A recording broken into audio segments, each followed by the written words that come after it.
You may. She was subpoenaed to be here April the 20th. The subpoena was served on the 19th of March. She's still shall be in contact with either myself or Mr. Collins' office.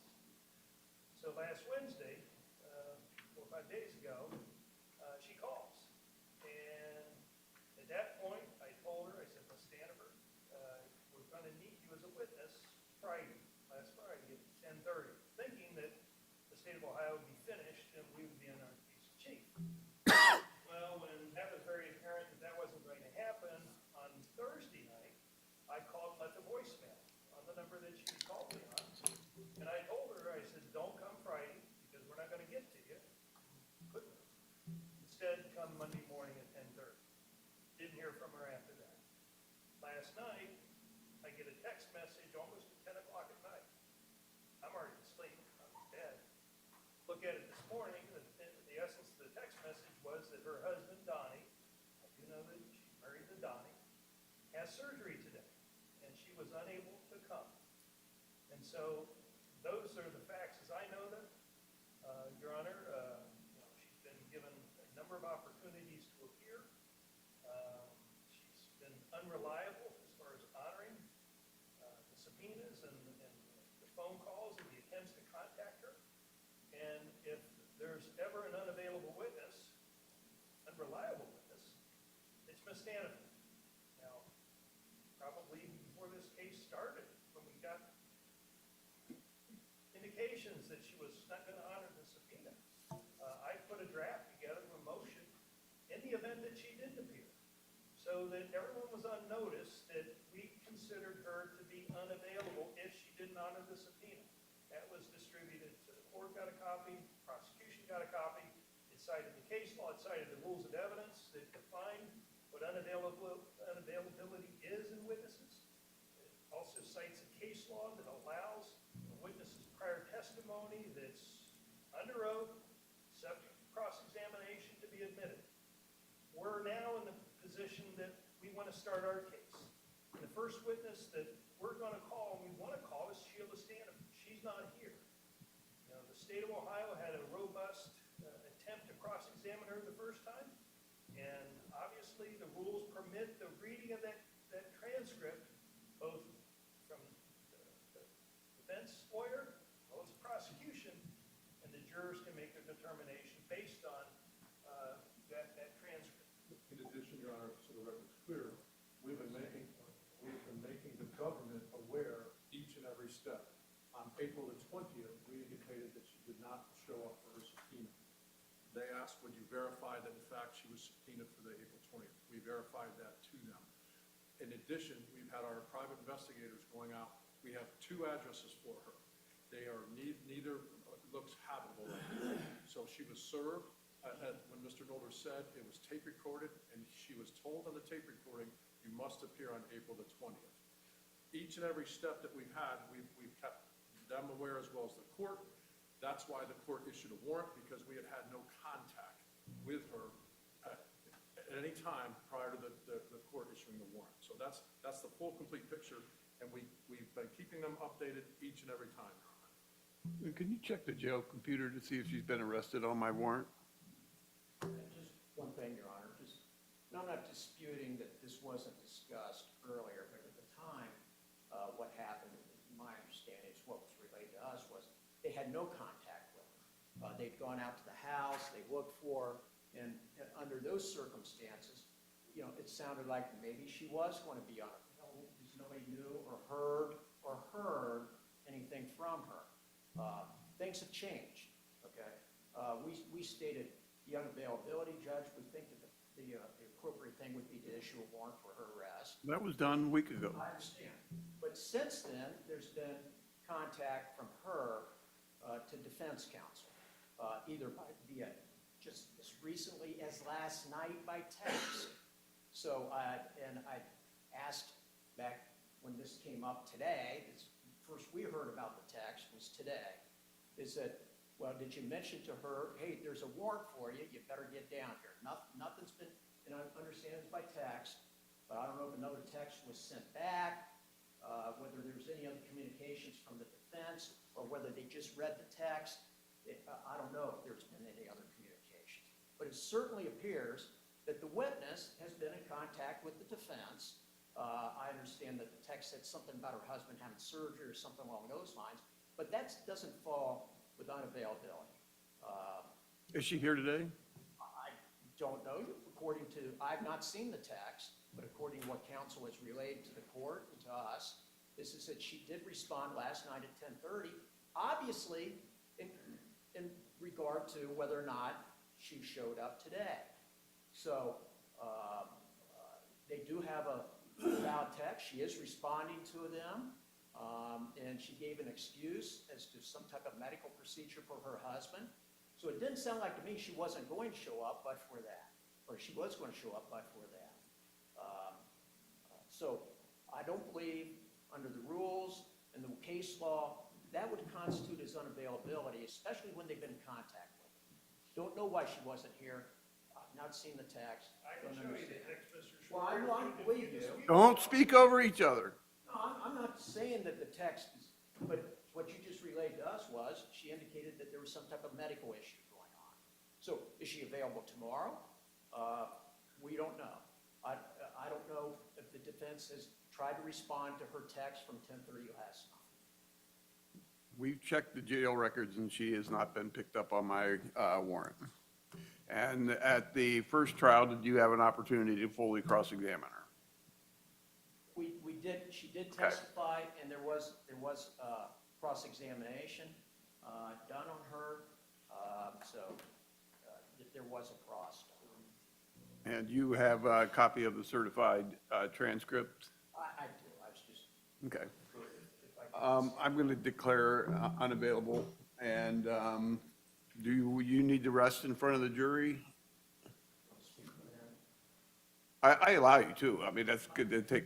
Yeah, I just wanted to clarify that in order to accommodate schedules, we will, my understanding is we're going to deal with the exhibits tomorrow morning.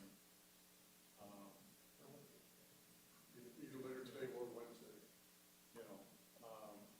I don't want to be waiving, you know, any effort to admit exhibits by not doing it right at this moment, and I'm fine with that. I just want the record to reflect that all parties agree that that's the way. 100%. That's the way we're going to do it. And, you know, in terms of resting, you know, the court can indicate the state is resting its case. Well, I'm going to bring the jury in and let you rest in front of them, then we'll take them out, and then we'll do whatever motions need to be made, then bring them back in. Yeah, just so that, and I think Tim's made the record, I think we all have, it would just be pro forma saying that we're resting, although officially on the record, until we've dealt with the exhibits, our case is still open. So in other words, normally we would submit all of our evidence before we officially rested our case. Just want to make sure that that's the situation here. All right, let's go get jury. And, Your Honor, I think they also agreed that we would have the Rule 29 argument at the time we're doing the submission of the evidence. We're fine with that. Okay. If you want, however you guys want to work, that's fine.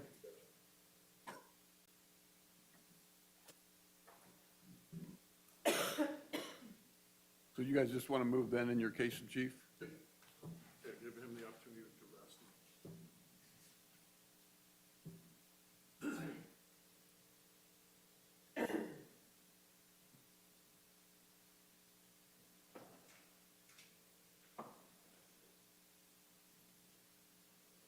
Oh, one other thing.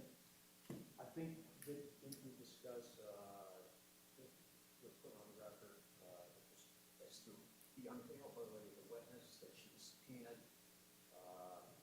that she did not come to court pursuant to her subpoena. Okay, do you want me to read something like that? Yeah. All right, Yeah, I'll give that instruction. I think that, you know, you indicate to the jury that this witness was duly subpoenaed, has refused to honor the subpoena. Therefore, we're proceeding in Stanford. What's her name? Stanford.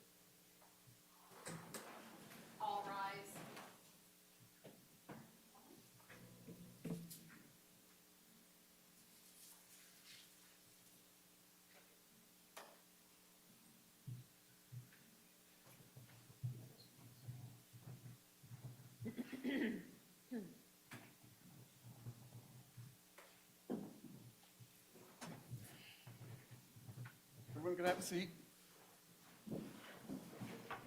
Are there any further witnesses on behalf of the state of Ohio?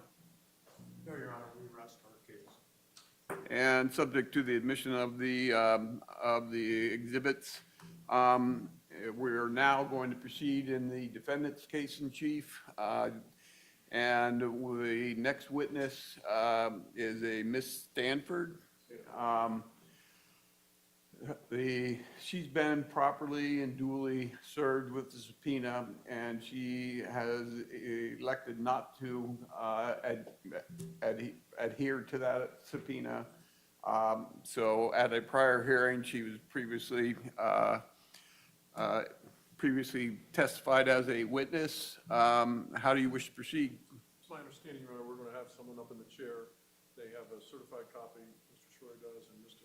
Noller does, and that when Mr. Noller asks a question, then there will be a response, and then I cross when Mr. Schroyer asks a question and answer the question.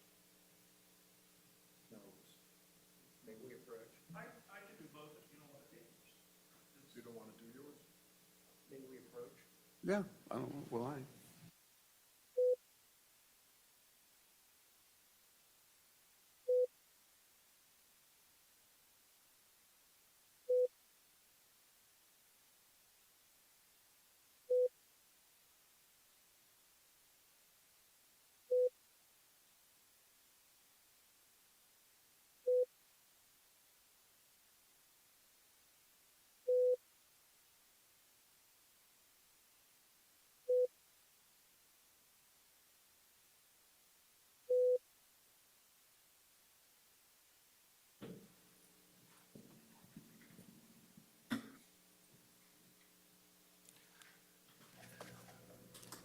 Your Honor, the defense would call I need to Sheila swear her, Stanford.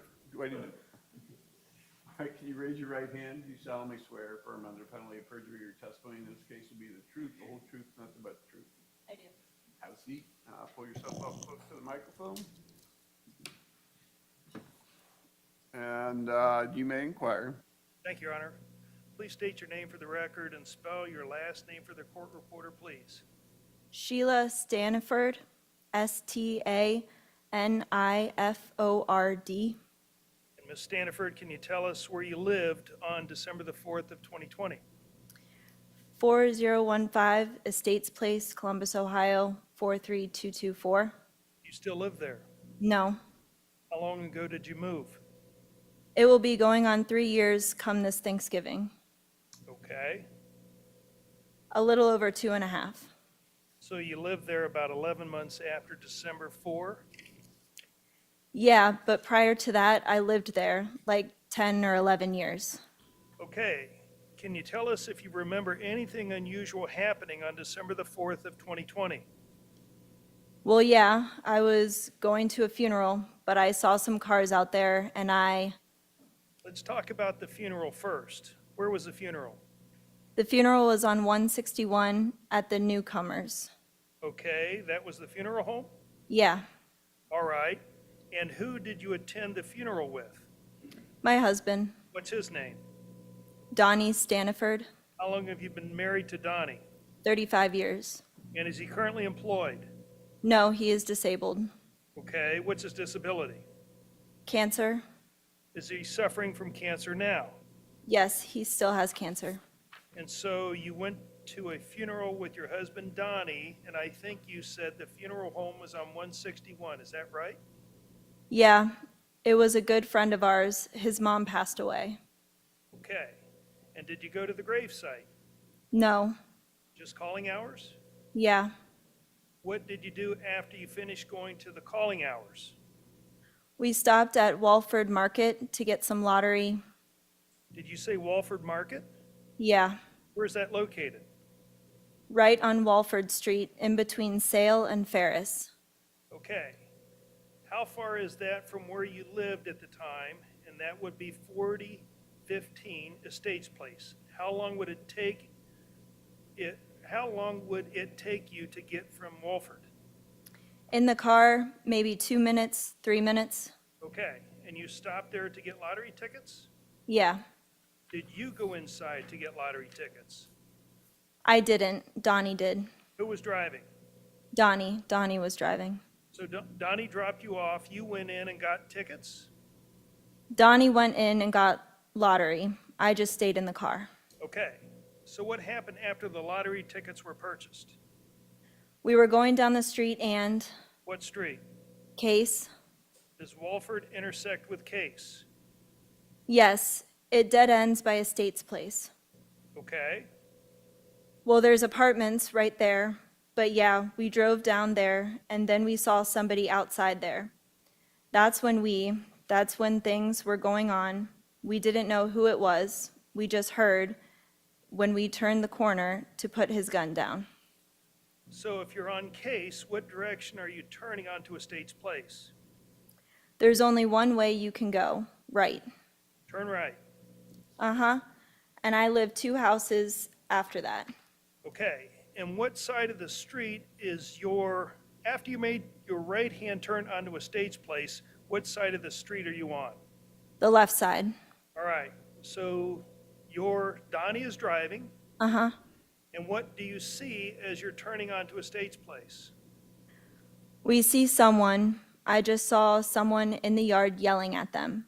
I didn't know it was a cop. I didn't know who it was. All I heard was, put your gun down, put your gun down.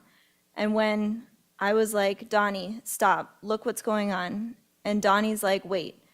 We pull up to the driveway, and when we pulled there, that's when we heard the shots. So if we can kind of stop and move back just a little bit. So you turn on Estates Place, and do you see someone pursuing someone? Yeah, And did you know the person being pursued? yeah, Who was that? Casey. I don't know him personally, but I know of him. You know what I mean? I know that he lives there and his name. He was a neighbor and you're familiar with? Yeah, Okay. because his dog used to come over in our yard, and we would have to yell for him to get his dog. So Casey was being pursued by another individual? Yes. And how was that individual dressed, if you remember, who was pursuing Casey? Honestly, I didn't see.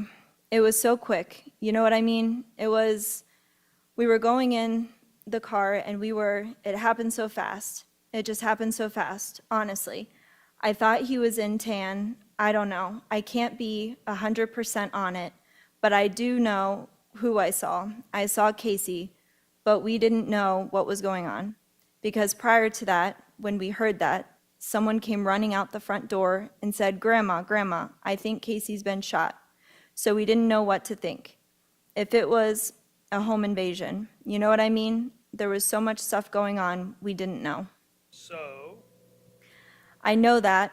Prior to that, though, a guy told Casey to put the gun down, several times. so you heard someone say, put the gun down? Yes, How many times did you hear that? at least 2. Was that before or after the gunshots? That was before the gunshots. Did you see the shooting? No, Why didn't you see the shooting? because Donnie was in a hurry to get in the driveway and see what was going on. He wanted to get home too. He's got cancer, you know what I mean? He had to take his meds. When it happened, like I said, we didn't know what was going on. We heard that. And then Donnie is like, wait, let me pull the car up. And we didn't know what was going on. And that kid came out, and this all happened so fast. Are you inside the car or outside the car when you hear this person yelling, put your gun down, put your gun down? We were in the car, and the window was down. I rolled the window down because I was smoking. And right when we turned the corner, that's when we heard it. And of course, we were scared. You know what I mean? I didn't know what to think. I didn't know what was going on, like I said. And we just drove inside the driveway. And then we drove in the driveway. That's when we heard the gunshots, and that's when I got more scared. And I went inside the house after that. And then, Did you ever get interviewed by a detective? yeah, prior to that, that's when Casey's brother came out, and he was yelling, Grandma, I think Casey's been shot. When did the detective interview you? There was several people that came there. I don't know. No one told me that they were taping me or anything. Did the the interview happened at your house. Yeah. And was it close in time to Yes. December 4, 2020? Uh-huh. And do you remember how long the interview was? No. And have you heard a recording of that interview? Yes. Have you and I ever met? No. And the interview that you listened to, was your voice on there? Yes. Okay. And did the detective force you to say anything that you said during that interview? No. Thank you. You're welcome. One other question, Ms. Stanford. Have you ever met with the prosecution team in this case? No, I've never. This is the first time meeting all you guys. Thank you. So we're into cross-examination Okay. conducted by Mr. Schroyer. I'm going to ask the questions as Mr. Schroyer did at the prior matter. Okay. Now, Ms. Stanford, you indicated you had some problems with Casey's dog, is that right? I didn't have no problems. He just came over into the yard. He's got a big dog. I have a little tiny teacup poodle. So you're saying on this particular day that you were coming back from the funeral and you were in the car, is that right? Yes. Okay, and you, the path you took was Case to Estates, is that right? Made the turn? From Walford to Case to Estates. Okay, and so when you make that turn onto Estates, that's when you're passing on the right-hand side would be Sharon Payne's house, correct? I don't know Sharon Payne. I don't know her name. Are you talking about the corner house where all that stuff happened? Yeah. And so when you first see, when you were making that turn, when did you start witnessing things? Right when we went by the house, we saw what was going on. We saw a guy on the ground yelling to put his gun down, put his gun down. You saw a guy on the ground? I don't know if he was on the ground or kneeled down or whatever. I just heard him say that, and Casey was by the back door, Florida room, or whatever you call that. By the Florida room? Yeah, it happened so fast. That's all I saw was like that. When you're talking about the Florida room, are you talking about the portion of the house? Yeah, screened-in porch or whatever. I don't know why I said Florida room, but it's kind of like, Florida? So you saw Casey by the screened porch, yes, okay? And that would be to the front of the house, is that correct? That's to the front of the house? When you make the turn, the screened porch is in the front? no, it's not. It's on the side. Okay. You saw a screened porch?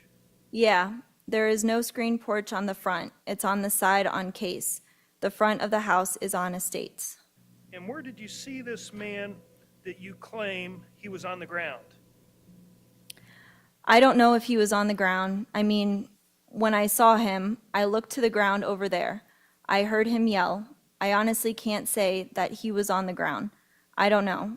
It happened so fast, like I said. Isn't it true that your car was moving at the time? Well, we slowed down. We slowed down there. About how fast were you traveling? Probably 5, 10 miles an hour, if that. And so then you proceeded on to your house? Yeah, Donnie went real fast after that to get into the driveway to see what was going on. So he pulled into the driveway, Yeah, okay? our driveway. Now, you do recall, don't you, being interviewed by Columbus Police? Let me get the date here. It would have been on December 4, 2020, correct? I guess. I know I talked to several people. Whatever they asked me, I tried to answer for them. But you did speak to a Columbus police officer December the 4th, correct? Yes, Okay, and isn't it true in that interview you told the officer that you had gone to the funeral and you had gotten back about 11:30? I don't know time-wise. I don't remember the time-wise. Like I said, it's been a while. Well, you told the detective that you had gotten back to your house around 11:30. Isn't that true? I don't remember saying that, 11:30. If it's on tape, I guess I did, but I don't remember saying 11:30. Okay. Because I don't even remember what time it was. All the other stuff was going on. And isn't it true that at the time you indicated that you were inside your home, when you witness things. No. It's not? I taped things going on from my front window because I was scared to go out after the gunshots. And isn't it, And I told them that I was taping them when Casey came out on the ambulance and stuff. I was taping the thing. I didn't tape him out of respect, but all of the stuff that was going on. and that you became suspicious because there was a heating and cooling truck that was sitting out in front of your home. Isn't that true? Sir, that was before everything happened. I was at my house and there was cars parked all down the street. I thought someone was going to try to break into my house. And I said to Donnie I said, "Why are all these cars parked on the street?" After that, we left. We found out later on, it was for what they were pursuing a guy that was 2 houses down from us. So it had nothing to do with that. Isn't it true that you said you saw the U.S. Marshal and that you didn't see the shooting? Isn't that true? I didn't see the shooting. I never once said I saw the shooting. I heard the guy tell him to put the gun down. If I played back the audio, would that refresh your recollection as to where you were when you told the officer? I know where I was. I know where I was. I mean, I don't know what you're talking about 11:30, but I know I was in the car. I know we pulled up in the driveway, and I was inside the house when I taped the rest of the stuff that was going on Okay.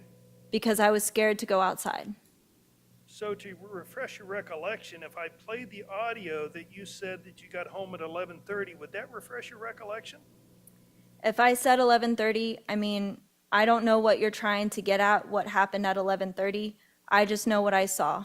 I don't know if I said 11:30. Maybe I was off on the time. I don't know. May I refresh the witness, Your Honor?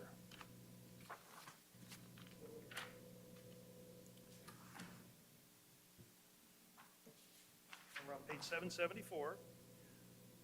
Now, ma'am, we played back a portion of the tape, and actually it was December 10, I believe it was, when the detective came to visit you.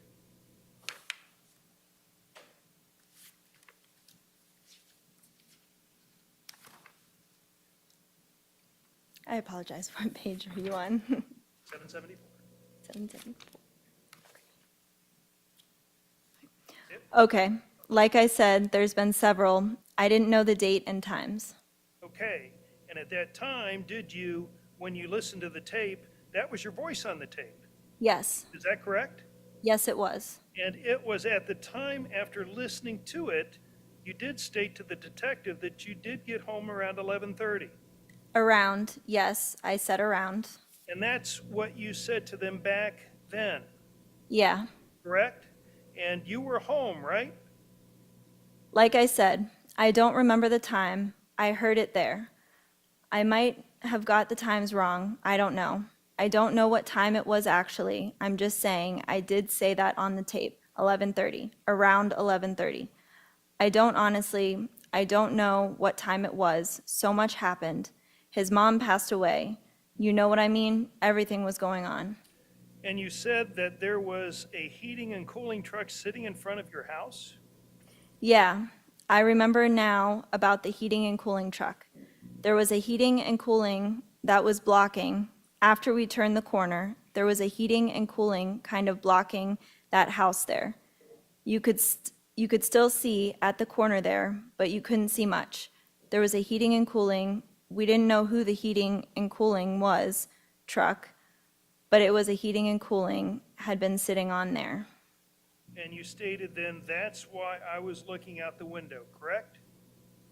That's talking about prior. The heating and cooling was there all day long. When I left, it was there, and when I came back, it was there. And then that's when you said, we saw the U.S. Marshal go there, and we saw a black guy coming out. We didn't see the shooting. Isn't that correct? I did not see the shooting, no. I saw the U.S. Marshal, like I told you, when he told him to put the gun down, put the gun down.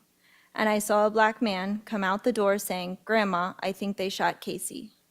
And then that's when you told the detective, when you were looking out the window, that we heard him yell, correct? talking about I heard the young gentleman yell, coming out the door with the little girl or boy in his hands. Okay, so today you're saying you do recall you were looking out the window when you saw this? I saw out my car window him saying, "Put the gun down." The rest I saw out my front window when I heard the gunshots. Like I told you, I went inside my house. I was scared. You never told the detective that you drove by the scene, correct? Yes, I did. If it wasn't on there, whatever. I told them that we drove down there. I told them we drove down Case and turned on Estates. I have no reason to lie. I'm just telling you what I saw. I didn't see no shooting. All I heard was, I meant, "Put the gun down," twice. did you say that that is why we were looking out the window? To what? When you were describing what you saw? Yeah, I told you. As soon as we got in the house, after we heard the gunshots, we saw out the window. That's why I had my video. Someone had stole my iPhone that had everything on the iPhone that I was taping. What was going on, because we were too scared to go outside. So when you made your turn, what you're testifying to today, did you see a truck? We turned left on Case, like I told you. There was a heating and cooling halfway on in front of that house and then on the other house. The house on the corner and the house on the side, it was in between those two there. It was not blocking the hole where you couldn't see anything. You could still see Casey's house. That's the only vehicle that you saw when you made your turn onto Estates? No, there was more vehicles there. I didn't pay attention to every single one. That one was a reflection because it was right when we turned. It was right there. The heating and cooling truck? It was there before that, yeah. And it was there before that. That's why I was wondering why they were sitting outside in front of my house the whole time. Because we were leaving and I was worried. And that heating and cooling truck was still there, correct? Yes. I have nothing further. And we're back at redirect examination. I ask a few questions. Ms. Stanford, is there any doubt in your mind that you heard that marshal yell, "Drop your gun, drop your gun, drop your gun"? No, there's no doubt in my mind, or I wouldn't be here. Is there any doubt that that happened before the shooting? Say that again, I'm sorry. Is there any doubt in your mind that you heard those commands voiced There's no doubt in my mind. before the shooting? So we talked about what you heard. Drop your gun, drop your gun, drop your gun. Is there any doubt in your mind that those commands occurred before the shooting? In other words, you heard those commands before you heard gunshots. Yes. I heard. It's exactly what I heard. No further questions. Right, you can sit down.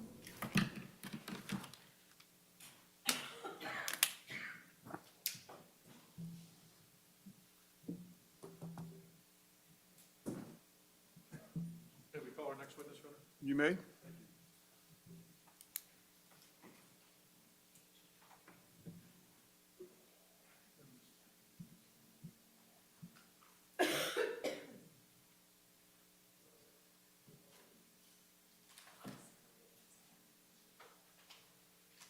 Now, the defense, on behalf of Jason Meade, calls James Scanlon.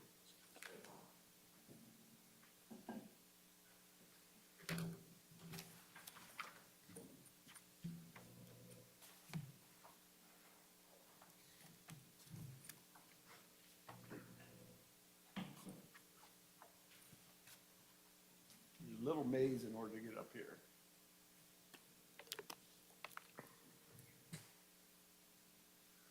Set your stuff down. And can you raise your right hand? Do you solemnly swear or affirm under penalty of perjury your testimony in this case will be the truth, the whole truth, nothing but the truth? I do. Have a seat. Pull yourself up close to the microphone. And you may inquire. Thank you very much, Your Honor. Good afternoon, sir. Good afternoon. Could you please state your name and spell your last name for the Madam Court report? James J. Scanlon, Scanlon. And Mr. Scanlon, could you tell the ladies and gentlemen a little bit about yourself and your upbringing and what led you into law enforcement? I grew up on the east side of Columbus, went to Bishop Hartley High School. I got married to a great lady 50 years ago. Had 2 children. They're grown, now have 3 grandchildren. I got on the police department in 1978. How about your education after Hartley, sir? I went to Bowling Green State University for about a year, came back and enrolled in Ohio Dominican College, and worked at my dad's tire company. I was in criminal justice there. Okay. So you were studying criminal justice. Yes, sir. What made you want to get into law enforcement? Well, in the criminal justice part, I wasn't sure I was going to be a police officer, but I had the opportunity, once I was at Ohio Dominican, to meet a bunch of other actual active Columbus police officers and other police officers, and had the opportunity to ride with them on the street, and very quickly and found that I liked that a lot. Better than working in the tire store? And if you would, keep your voice up for ladies and gentlemen of the jury. And in order to become a police officer in Columbus, what did you have to do, sir? There was about a 18-month selection process where you apply, you go through testing, physically, you have to take a written test, polygraph test, background test, it's about an 18-month process. And after that point, I was selected for the Columbus Division of Police Academy. What do you mean by the Columbus Division of Police Academy, sir? Columbus has their own police academy. It's about a 6-month program. It's based on the Ohio Peace Officers Training Academy curriculum. There is a certain minimum number of hours that OPATA, we call it, Ohio Peace Officers Training Academy, requires for any agency that has their own academy. And the Columbus Division of Police meets that minimum standard and then adds hours to it and curriculum to it. So did you complete the Columbus Police Department's academy as well as the minimum requirements for OPATA? Yes, sir. Okay. And so that's basically, OPATA is the state of Ohio training, Yes, sir. and Columbus Police Department has their own academies more focused to Columbus Police Department. That's true. They add classes that are more pertinent to them. Okay, all right. And that's the certification that people go through regardless of what department they are for the state, correct? That is correct. Okay. And at those classrooms, is case law taught in the classroom setting, sir? Oh, yes. Yeah, so, Why is that? well, there's different things that you need to know, and arrest, search, and seizure, for instance, has case law that you have to deal with, and certainly officer use of force, deadly force. There's other case law that has to be addressed. And does the Columbus Division of Police have different departments with specialized training as it relates to each department? Yes. Okay, so in order to go to another department, you then have to be trained in that specialized area? You mean different unit within the Columbus Division of Police? Yes, sir. Yes. Well said by you, not by me. So, when did you officially join the Columbus Police Department? April 2nd, 1978. And then walk the ladies and gentlemen through some of the positions in the department with the Columbus Police Department you obtained. I spent 8 years on our patrol bureau assignments, which was a uniform vehicle, answering calls, doing traffic or whatever. I did that for 8 years on the Short North area and the east side of Columbus. And then I spent a total of 6 years with our K-9 unit and a total of 19 years with our full-time SWAT section. Okay. So let me do the math. That's 8, 19 is 25, and 6 is 31? Yes, closer to 33. But I'm sorry. A lot of retired police officers said 33. That's a goal to make because of the pension, correct? yeah, they kind of make you leave after that. You're not allowed to stay anymore, are you? Not really. No. Let's break this down a little bit. So just give the ladies and gentlemen some of the encounters you might have as a patrol officer. So on patrol, of course, it's a uniform car. You're in uniform. You do everything from traffic assignments, and you take dispatch runs. And the dispatch runs can be a simple disturbance all the way up to a murder. So you never know what you're getting, but it's just kind of everything, just one run after another. When you're on patrol, are you initially trained by a senior patrol officer? Yeah, so you go through 6-month training program at the academy, and then when you get out, yeah, you can have anywhere from 2 to 3 months of training with an officer training, a training officer that would kind of apply for you what you learned in the academy to what you're going to do on the street. And when you were patrol officer, did you reach the level of a field training patrol officer? I did. Explain to the ladies and gentlemen of the jury how that works. Yeah, there's a group of field training officers that once the academy dismisses and the officers are available, we take one at a time on the street for a month and just try to coach them into how to handle certain runs, what's proper procedure and behavior. Let's go to the K-9 unit now. You were in there for how long? 6 years. And describe to the ladies and gentlemen of the jury what you would do in the K-9 unit as well as the level of expertise you received there. So Columbus Division of Police started a K-9 unit in 1992. So at that time, I left SWAT and wanted to be on the ground floor of K-9. I was chosen to be the training officer for that, so I went to upstate New York to the kennels, Gold Shield kennels, and we trained the dogs for 5 weeks. And then the other handlers came up, we trained for another 5 weeks. And that enabled me, when I came back, to at least kind of work as an in-service trainer for our weekly training day. And again, they get training at the academy, they get training at the Columbus Academy. So when you say in-service, that's training on a regular basis, on a weekly basis, all the techniques and topics. It is, and that's for active police officers, not for recruits. Now, let's go next. You mentioned SWAT. You had 2 different stints in SWAT, one before the K-9 unit started and one after. That's right. So I guess it was 1986 to 1992. I was on SWAT. 92, the K-9 unit started. I worked one dog on the street and until about till 98. And that dog retired, came home to be a pet. And I went back to SWAT because they had an opening. I stayed there until I retired in 2011. Right.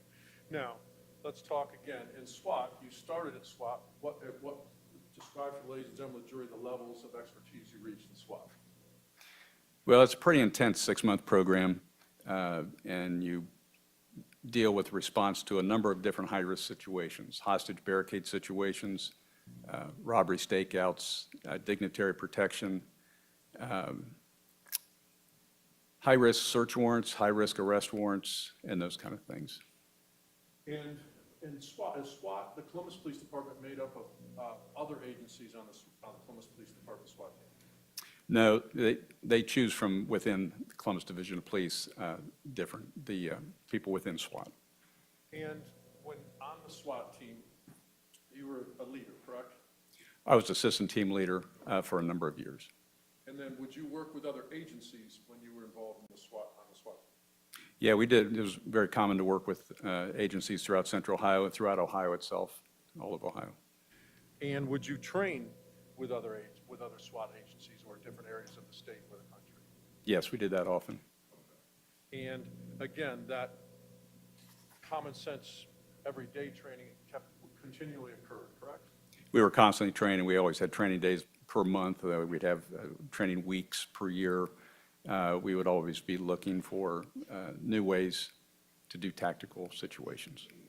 Now, let's talk about use of force. When you were a patrol officer, were you continually trained on use of force, both in the classroom and practicality out in the street? That was a regular basis, whether it was a firearms class or whether it was a class involving high-risk situations. The subject of use of force and deadly force came up often. How about with the K-9 unit? It did, And then again with the SWAT team? yes. Okay. Probably different focuses on the SWAT use of force versus a K-9 use of force versus a patrol use of force, correct? It was always the same standard because there is only one standard. In terms of the tactics and the training might be different. Oh, certainly. On those situations. The right? tactics were certainly different. When you were a Columbus police officer, did you also receive training from outside agencies on use of force? I received training from other agencies and other entities that involved, included use of force and deadly force. U.S. Secret Service, Yes, DEA, yes, FBI, yes. LA County SWAT, Yes, Midwest Tactical Association, yes, Columbus State University. yes, they would bring in trainers on a regular basis from outside. When you mean outside, Mr. Scanlon, are you saying outside the state, the area? Within the state, outside the state, just anything that they would find pertinent to the need here in Columbus, they would bring it in. Mr. Scanlon, while you were a police officer, it's my understanding that you started training, a training company, correct? I did. Okay. Give the, ladies and gentlemen, jury, the genesis of that and the time frame when it started. Yeah, it was 1999, and myself and 3 others on the Columbus Division of Police decided to start North American SWAT Training Association, NASTA for short. And what we did was provide tactical training for active police officers and military personnel throughout the United States and beyond. And what were those years, what years are those cover? 1999 to 2021. Okay, so about 22 years of. Yes, sir. But part of that time, you're still working on the SWAT team. Yes, The other part of the time, you're working on the consulting company that trains. yes. So part of the NASTA years were on Columbus, when I worked for Columbus as well. And then once I retired, we continued on with that company to train another number of years. Describe for ladies and gentlemen of the jury, who would be involved or what groups would hire the company to have you train them? Normally be other municipalities or other police agencies throughout the country that either wanted to start a SWAT team, wanted us to provide continuing education for current SWAT officers.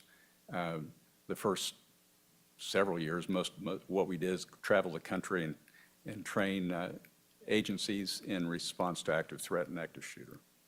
Anything with regards to international? We had international officers come from outside the country. We also did training in Canada. The ladies and gentlemen of the jury have heard a little bit about police shoot, don't shoot scenarios. Briefly describe for them what they are and why are they used in the training of the officers. Yes, it can be done in a number of ways. It can be done with an interactive screen where the officer is thrown into a situation where they're watching a screen and waiting for a threat or a non-threat. You can have sirens on and beacons on. It's just trying to raise the stress level a little bit, and it's a problem-solving, decision-making course where the officer has to determine whether it's a threat and how to respond to it. It can also be just on a range where you have turning targets, and a target turns, and it could be someone who's a threat. It could turn someone who wasn't a threat. Okay. So it sounds like, if I understand it right, you're trying to put officers in tense situations to make split-second decisions. That's true. The more you do that, hopefully the better the training. That's the goal. When they go into those situations, they know they're going into those situations, correct? They do. Meaning the training or the range or things of that nature. Yeah, they know they're going into training. It can't be quite as stressful as what it would be on the street, but we try to do as best we can on that. Is there also a classroom component of that? Oh, there always is. Why so? Anytime you talk about high-risk situations or shooting, firearms courses or whatever, you have to explain to the officers what that one standard is that they'll be judged by if they're involved in a shooting or any use of force for that matter. So you keep talking about the standard. So there's a standard that trainers follow in order to train the younger officers. Yes, the only training we were allowed to give, the only training standard we were able to provide as it relates to use of force and deadly force. And that's based off of Graham v. Connor? Yeah, Supreme Court mandated it through a case, well, one of the cases, Graham v. Connor. So the United States Supreme Court. That is correct. So is it fair to say Graham v. Connor gives you guidelines on how to train? They did, yes, It gives you the legal parameters for that process, right? that's true. Now, was Graham v. Connor a criminal or civil case? That was a civil case. Also, my understanding is that you rely upon State v. White in the training as well as when you were a consultant, correct? Absolutely. Also, my understanding, not to put your age in play, but you testified in State v. White, right? I did. Please tell the ladies and gentlemen how State v. White applies to Ohio versus the United States Supreme Court of Graham v. Connor. Yeah, so What? Objection, may we approach? Yes?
Can I continue, Your Honor?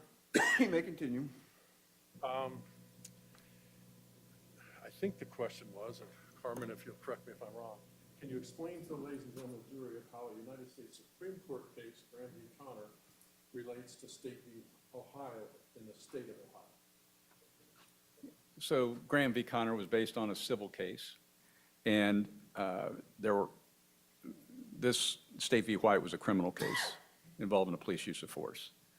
And so it went to the Supreme Court, and the Supreme Court of Ohio mandated that any case involving use of force in Ohio by a police officer, whether it be civil or criminal, the Graham standard of reasonableness would apply. So State v. White allows the Graham standard to pass through to the states on a criminal case. Yes, And State v. White actually expanded on Graham v. Connor in our state, correct? it did. Okay. Same cases. Overruled.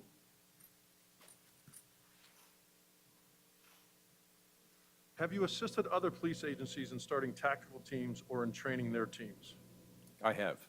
And that's through NASTA? Yes, sir. Okay. And that's different agencies across the United States? Yes, sir. Have you ever authored any articles, or do you stay up with regards to the literature on the use of force cases? I do both, but I've written publicized articles in different magazines, tactical magazines and such. And sir, for the record, you have your report up there that you prepare, correct? do. And you also have your CV, correct? I do. And if need be, you go to it. You want me to explain the publications I've made? No. That's okay. You've made multiple publications, correct? Yes, sir. You study it, right? Yes, I do. You lived it, right? Yes, sir. And you constantly stay up on it, correct? That's true. Have you ever been asked to lecture or present on law enforcement aspects, including use of force? Yes, I have. Where at, sir? International Association of College Law Enforcement Administrators, that was in Ontario, Canada. International Association of Chiefs of Police, Ohio Tactical Officers Association, Oregon Tactical Officers Association, National Tactical Officers Association, the Northeast College University Security Association, Connecticut Association of Chiefs of Police, and Ohio Tactical Officers Association again in Canton, Ohio. Have you actually trained at OPATA? I have. Okay. And there's multiple OPATA sites around the state, correct? That's true. Okay. How many times did you say you've trained other agencies at individuals at OPATA outside of Columbus? A number of times. I wouldn't have a number of times. A huge number of officers that have been within Ohio as Ohio police officers, but and the subject of pretty much anything I taught was high risk in nature, high risk situations. So I would always incorporate use of force and deadly force concepts. We talked about your legal career, all the different divisions and the expertise. We talked about the consulting company. When did you start consulting on use of force cases as a person able to give an opinion? That was in 2008. And why did you start that, sir? I actually heard about a case up in Lima, Ohio, I was curious about. So I called and inquired and got some information about it, decided to get involved in it. So you became a person who consults on use of force cases, both civil and criminal. Yes, sir. And Mr. Scanlon, have you testified in a criminal case regarding use of force concepts, and if so, what courts? State of Ohio state courts, U.S. district courts in Ohio, northern and southern districts, Maine, U.S. district court in Maine, and in Alaska and Indiana as well. All right, and at this time, Your Honor, I would move the court to allow him at the appropriate time to give an opinion on the use of force in this case. I will allow that. Thank you, Your Honor. Did you start the consulting after you testified in State v. White? Or no, Oh. before, right? Yeah, I started before State v. White, so Okay, so that's why you testified in State v. White as a use of force expert. it is true. Okay.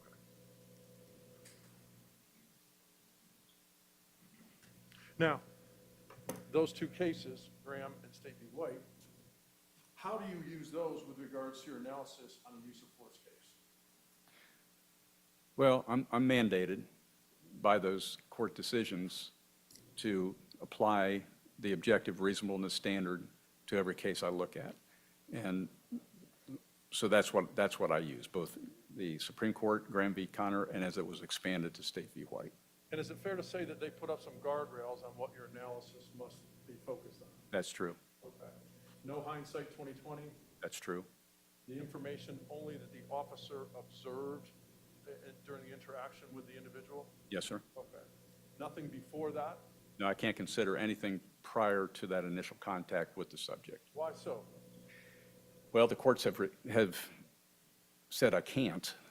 So it's not my standard. It's the standard they put on me as someone who's going to analyze a situation like this. So I can't consider anything that happened even moments prior to the initial contact between the officer and the subject.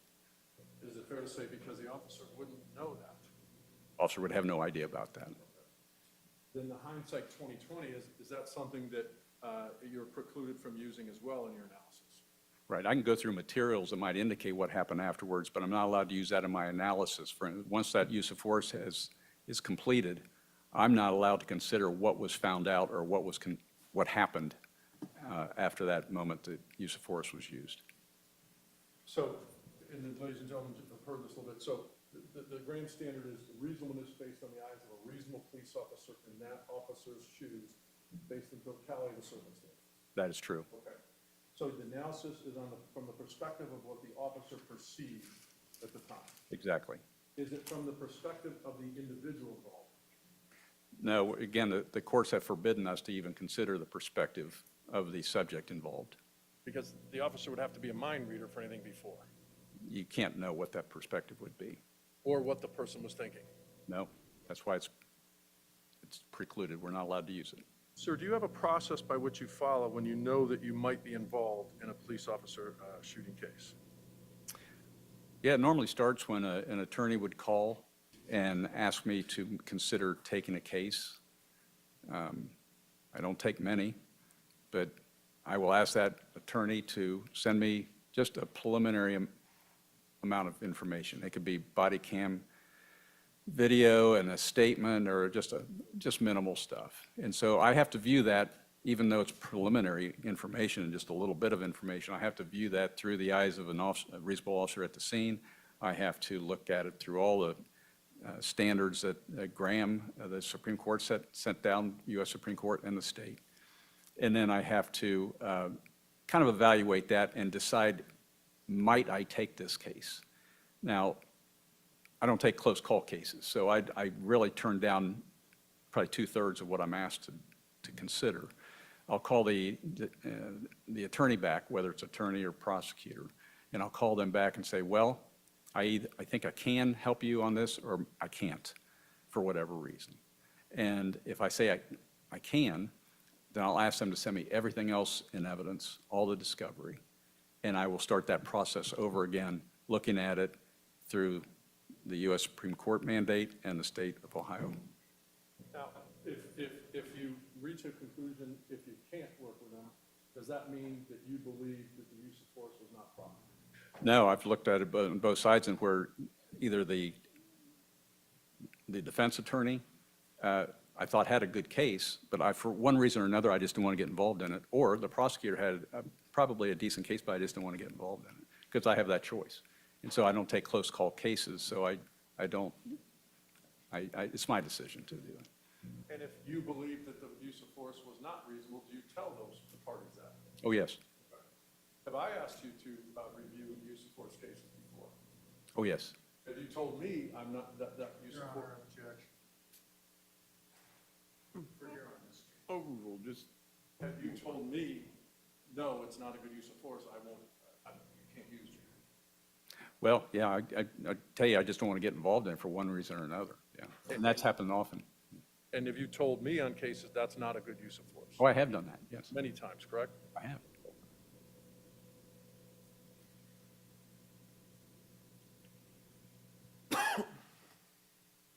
Have you ever reviewed cases in which you were asked to give an opinion against police officers? I have.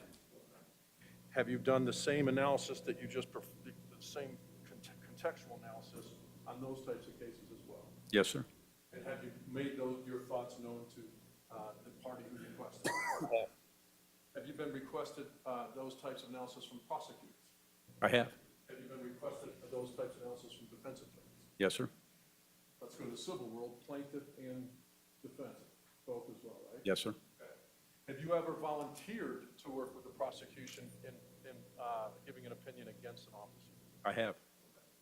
I want to talk now about pre-indictment, okay? Pre-indictment, explain to ladies and gentlemen what that means. That's where a prosecutor might call and say, we just need some information about use of force and deadly force as it applies in this case, and would you be willing to speak to a grand jury about this case?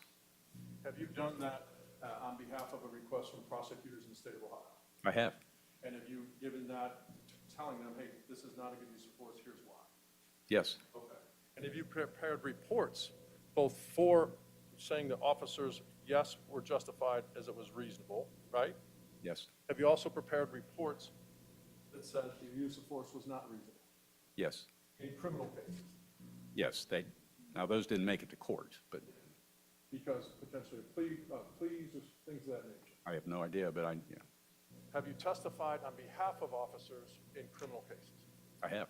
So you're saying you've prepared reports, you've worked with prosecutors and grand juries against police officers, you've never had to actually testify against a police officer? Yeah, they didn't take me up on the offer, yes. Oh, now we're at you've agreed to work with a team. Now what's the next process that you do from there, Mr. Scanlon? Well, then I asked them to send me everything they have. I want everything in discovery. I want all the evidence. I want to be able to look through every piece of information, every page. And I want to go through it and apply that same standard that we were talking about before to it in everything that I review.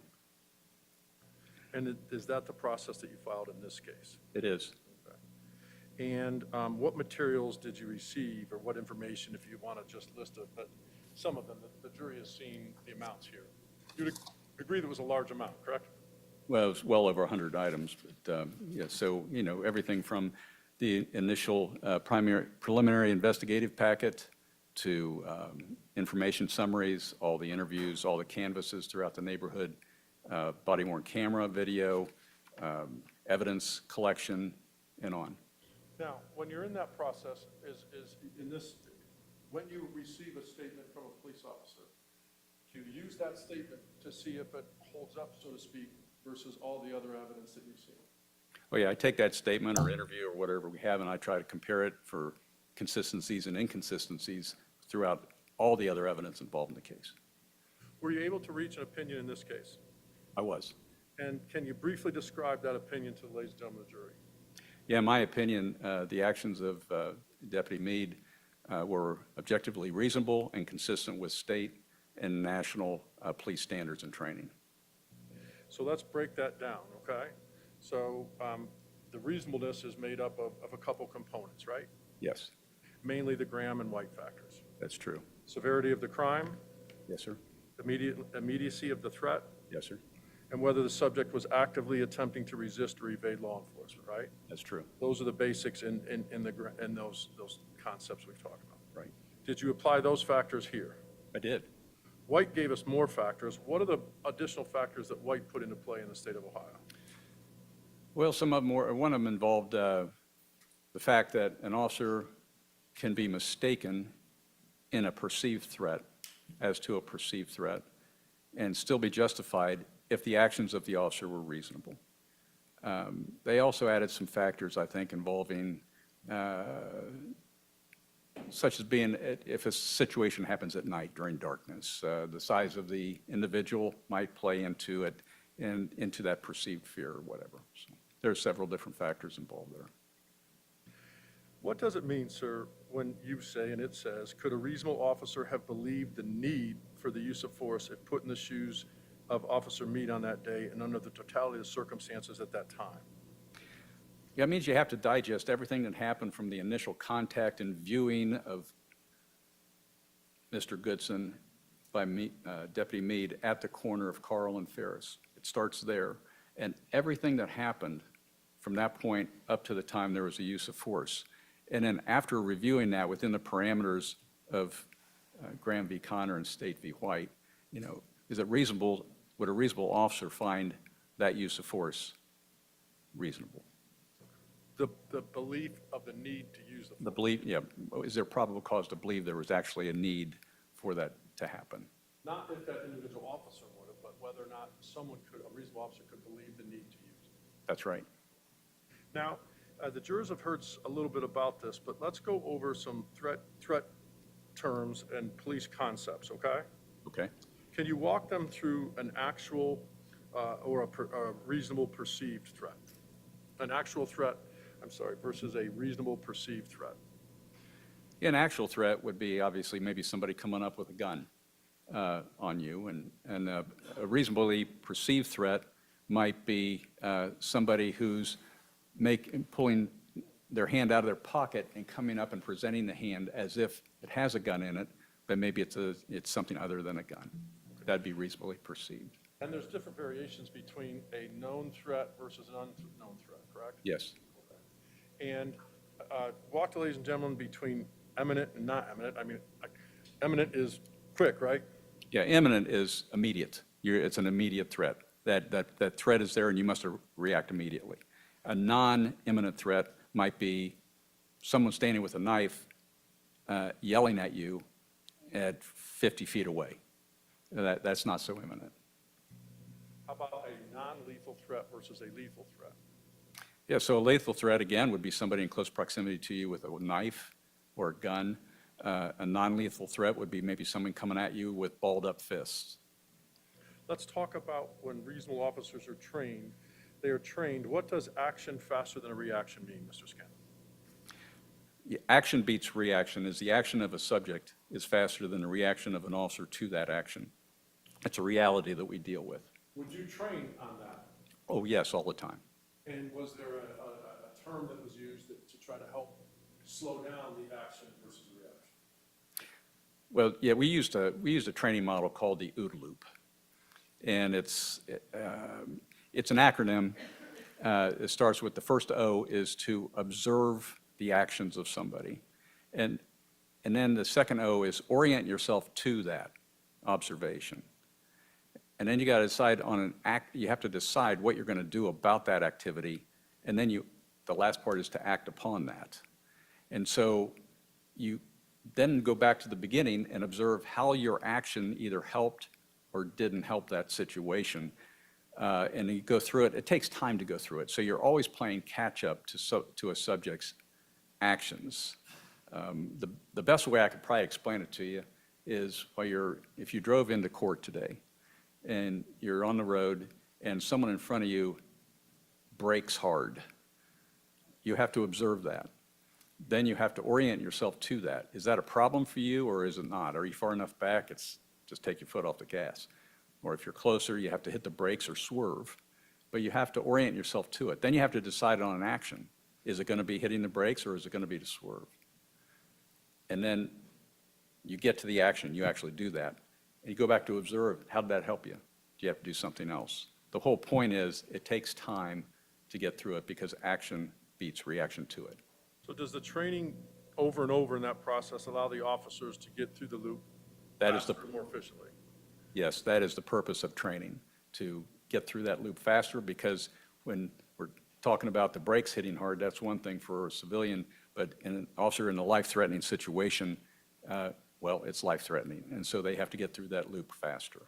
Now, in terms of Mr. Scanlon, of action and reaction, the reason it relates to use of force, if my understanding is right, is because the individual suspect's actions will always be faster, and the officer then has to react to that.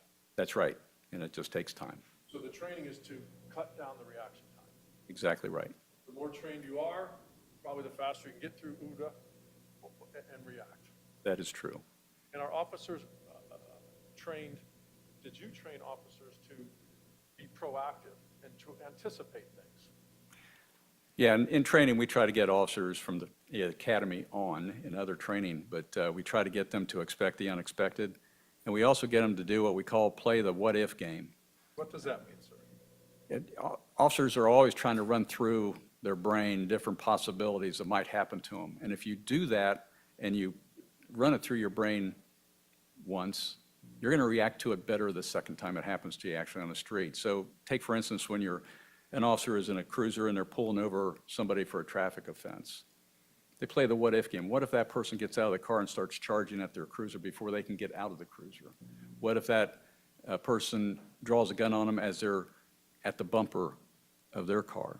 And so on and so on. But playing the what-if game is stressful, but it also saves lives because it makes officers think about how they might react in a life and death situation. So a well-trained law enforcement officer is going to do the what-if basically on everything you're involved in or what they do. All day long. Hard to turn that off when you're off duty versus on duty. I haven't been able to do it in retirement, so.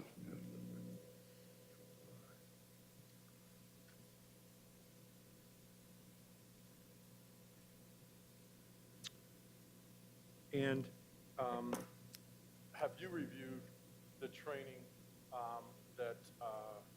are you aware of the Franklin County SWAT teams, training aspects? Yes, Are you aware of the United States Task Force of SOFAS training? yes, we actually did some training for them at one time with NASTA. And you're also aware that Jason Meade had training in the military? Yes,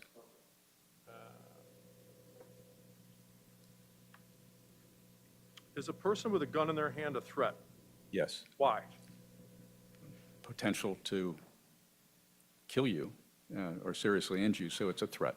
If they're facing away from you, Mr. Scanlon, and you know they have a gun, but you can't see the gun, is that person an immediate threat? Yes, In terms of if you can't see the gun, I'm sorry. yes. It's a threat if they have their back to you or if they're prone on the ground or whatever. If they have a gun in their hand, they're a threat. It ramps up and ramps down, but it's a threat. And if you had someone in that situation, sir, based on your training experience, would you give them commands to drop the weapon? Yes, Would you close the distance? yes, Now, if you then saw the barrel of the gun that was coming towards you, is that now an immediate threat? that's a lethal, immediate, life-threatening And situation. when you train people in that situation, what did you train them to do at that point? Deploy deadly force. Does an officer have to wait to use force?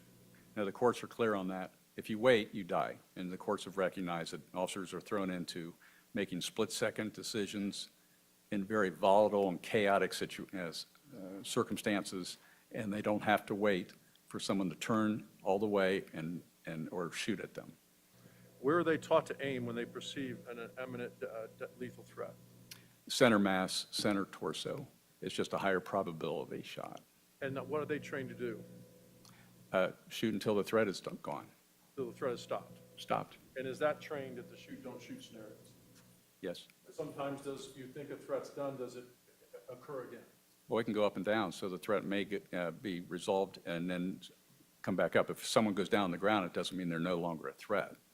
And we've had officers, of course, find that out the hard way, but until the threat's gone, and then you reassess, and if the threat begins again, then you have to deal with it again. They're not trained to commit a felonious assault, right? No, To stop the threat. stop the threat. Let's turn to December 4th, okay? Okay. All right, December 4th, 2020, with regards to your analysis. Make sense? Yes, sir? Is it fair to say that you took Jason Meade's 10-page statement and compared it to the other evidence? Yes, I did. Okay. And let's break this down in components. In coming to your opinion, what role did the St. Matthias video play in your analysis? Oh, it played a big role. Why so? It simply confirmed exactly what Deputy Meade and Rosser and Yerkowitz's vehicles did during that same time that Deputy Meade was explaining what happened and what he had to do. And just so ladies and gentlemen, you know, you had Detective Rosser's interviews. Yes, sir? You had Yorkowitz's interviews. Yes, As well as anybody else at the scene. that's right. Okay. So when you say you reviewed information, it's not just Jason. Hold on, hold on. Can we approach? Yes.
Gentlemen, we're going to take our afternoon break. Do not discuss this case among yourselves. Do not permit anyone to discuss it with you in your presence. It is your duty not to form or express an opinion on the case until it's finally submitted to you. All right.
Inquire. Thank you very much.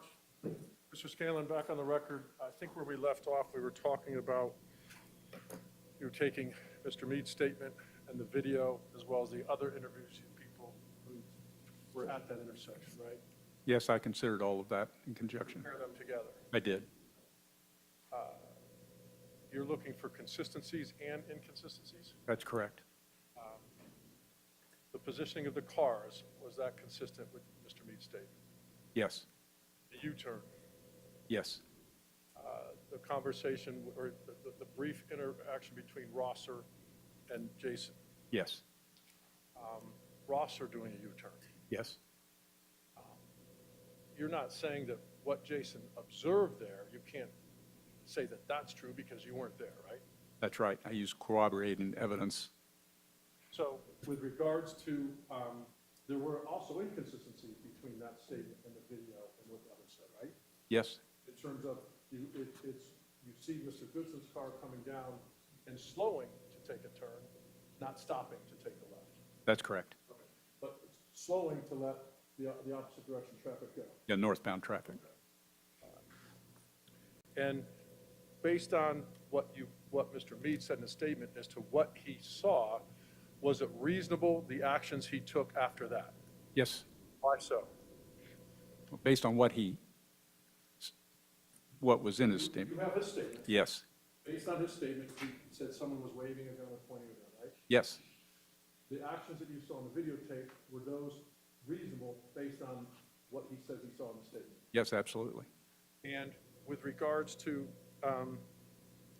at that point, why can't he just leave or not do anything, Mr. Scanlon? Well, there's a moral obligation and legal obligations for an officer when they see life-threatening behavior to address that. And their goal is to pursue and then cause that person to disarm and then to inquire as to why this person was conducting such life-threatening behavior. So based on your experience and training, was there reasonable suspicion to investigate? Yes. Is it reasonable to investigate and detain the person? Oh, absolutely, yes. And you mentioned something, a life-threatening situation. Are you saying hypothetically, a person pointing a gun at an individual, that can be a life-threatening situation? Yes. And what if Jason Meade did nothing? What if he just went on to lunch or went back to wherever he was going to? Are there consequences for that? Certainly departmental charges for nonfeasance, failure to act, dereliction of duty. There's legal aspects to that. If you don't address a threat like that and something bad happens, there's legal ramifications, both civil and criminal. Has the case law has the training changed as well as the case law on why officers have to go forward? Yeah, so I guess going back as far as, and maybe beyond it, but to 1999, that's when the philosophy in policing changed kind of dramatically on how you address and how you respond to a life-threatening situation like this. It was kind of based on the Columbine massacre that happened back in 1999, but where you see somebody who is acting in a life-threatening way, pointing a weapon, waving a gun around in a car, with a gun, animated, walking towards a residence or to a store or whatever, it's an obligation. Now, the philosophy has changed where you have to address that. Now, you hope to do it with maybe more than one officer. The fact is, if you're alone or if you're with 2 or 4 or 6, no matter what, you have an obligation to intercede in that and cause that life-threatening situation not to advance to a playground, to inside a residence, inside a school. It's a mandate, and the public demands that of us. Sir, did you have an opportunity to review Jason Meade's statement about communicating with his team versus the other people that were interviewed? Yes. Was what he said in his statement corroborated by the other people in terms of what was aired and who was aired to? Yes, Did you find that reasonable? I did find that reasonable. Why so? Why is communication like that so important, sir? when possible, and sometimes it's not possible, when possible, when you see something this life-threatening happening in front of you, to be able to react and in the process of making a U-turn to get on a radio that you were just on with a whole team of officers and advise them, hey, listen, we've got someone waving around a gun around here, and then later to say, hey, he's pointing a gun at everybody here. And to get them involved in the situation makes things safer for everyone, but certainly want to involve as many people as you can. And that's the quickest way to do it, is to go to the channel you were just on with officers you know are in the area. And based on your experience in training in SWAT team as well as the others, and training with the So Fast team, you're aware that they have their own channel Yes, and security. yes. So you found what he did in terms of communication reasonable? Yes, beyond the radio contact, then to actually slow down and kind of get Rosser and Yurkowitz involved in it before he had to take off again and keep Mr. Goodson in sight. Now let's fast forward to your analysis and comparing, was it reasonable that Jason pulled over in his statement below Sale Road? Sales and Estates at that intersection, below that intersection, several houses up? Is it reasonable to stop there when he saw the car and the individual in the car? Yeah, that afforded him the opportunity to stop and to do some things that he might not have been able to do otherwise, but knowing that Mr. Goodson was still in the car, it gave him the opportunity to get out, get in the vault, get the body armor on that was marked U.S. Marshals, and to secure a weapon. Also, the ability to communicate with Ross or Yorkowitz once they got up. They did catch up and came up as he was donning his vest and had the opportunity to impart upon them what was happening at the end of the road. Why is that important, putting on the vest and trying to grab your service weapon or rifle? You know, at some point, you're going to have to close the distance and talk to this person. You're going to have to get compliance. You're going to want to do that with some protection if you can get it, and you're going to want to do it while you're armed, and you're going to want to be able to close that distance then, given the opportunity, which was here, since Mr. Goodson was still in the car, to do that before moving forward. And it also gave him an opportunity to talk to Rosser and Yurkowitz a little bit more. Are the officers, law enforcement, trained to reassess at this point? Yes, all through.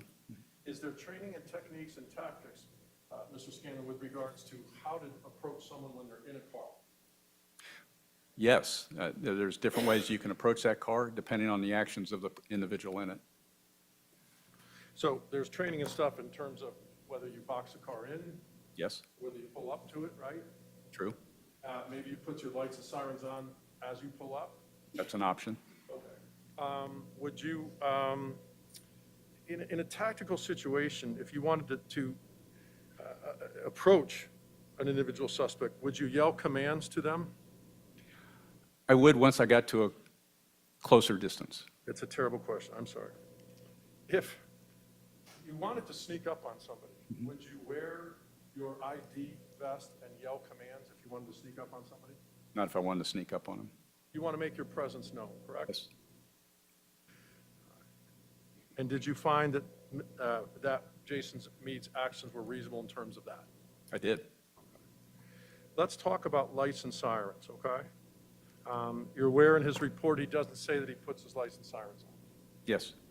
Do you train law enforcement officers on when to use lights and sirens, and did you do that yourself? Are there times when you absolutely should have your lights and sirens on? Yes. Can you give ladies and gentlemen of the jury an example? Yes. So I was in a plane car for 19 years while on SWAT.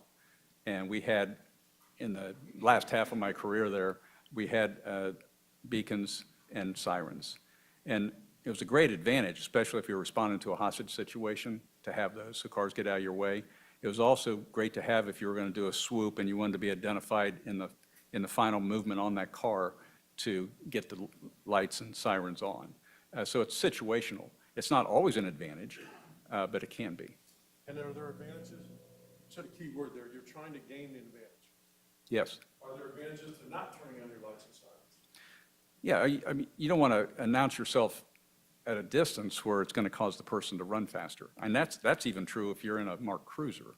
But you don't want to start shouting or turn on the sirens if you're a distance away from that person to accelerate them into a situation where it would be counterproductive.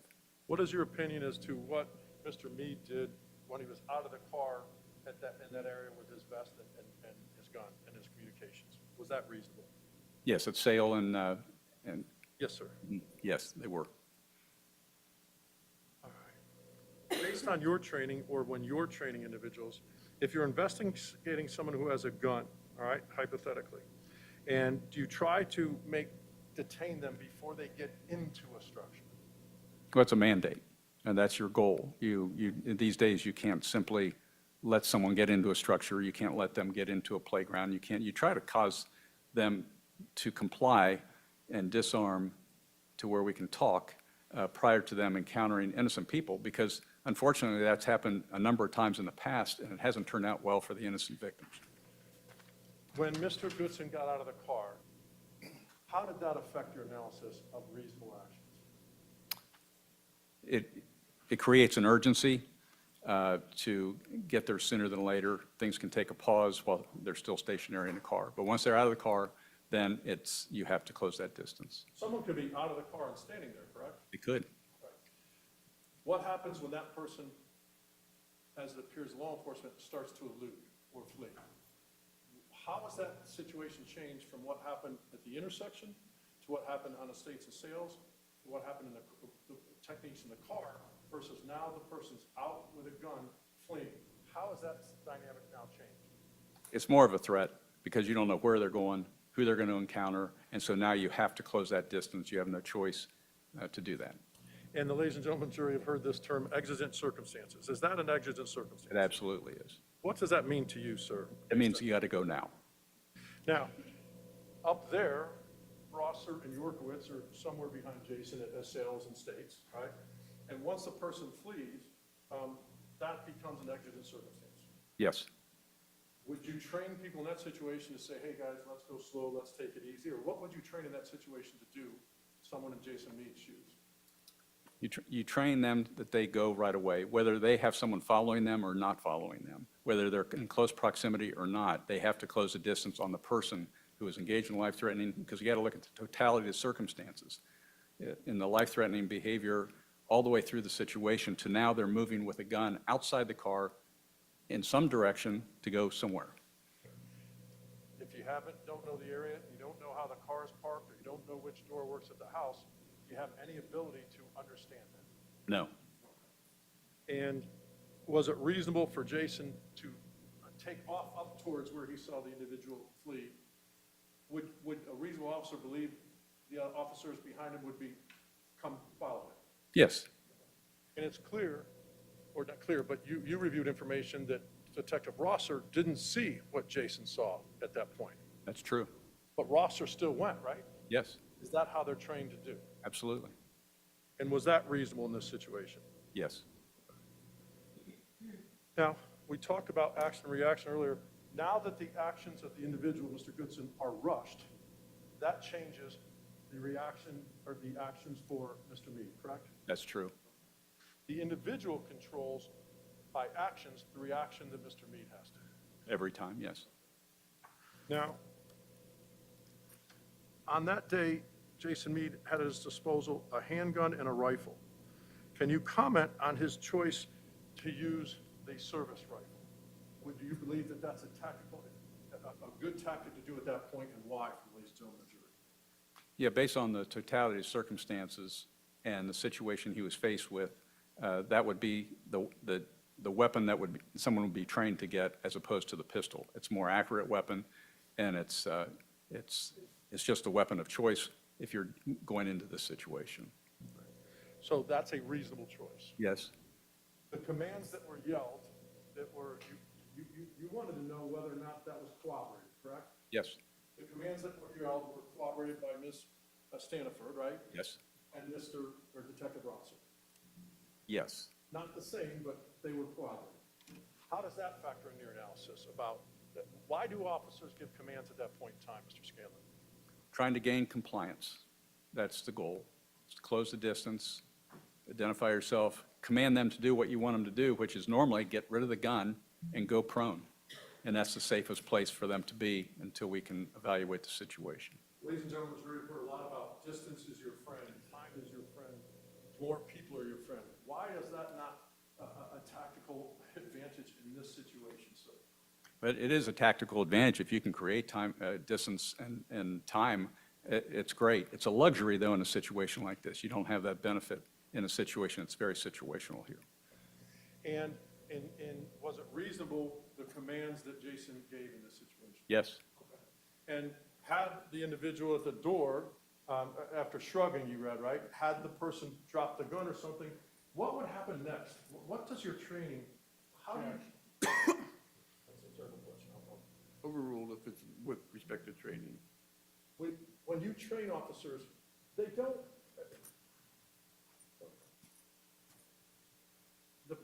You mentioned earlier that the goal is to detain the suspect prior to getting into a structure that you know nothing about. yes. And are you trying to gain compliance before that? That is the goal, gain compliance and inquire. So when the commands that were issued, when Mr. Goodson was at the door, those are reasonable commands, correct? Yes, And you can't shoot at a threat at that point with his back to you, right? Without seeing the gun. without seeing the gun come around, no. And you don't shoot somebody when you train them just because they're going into a structure. No.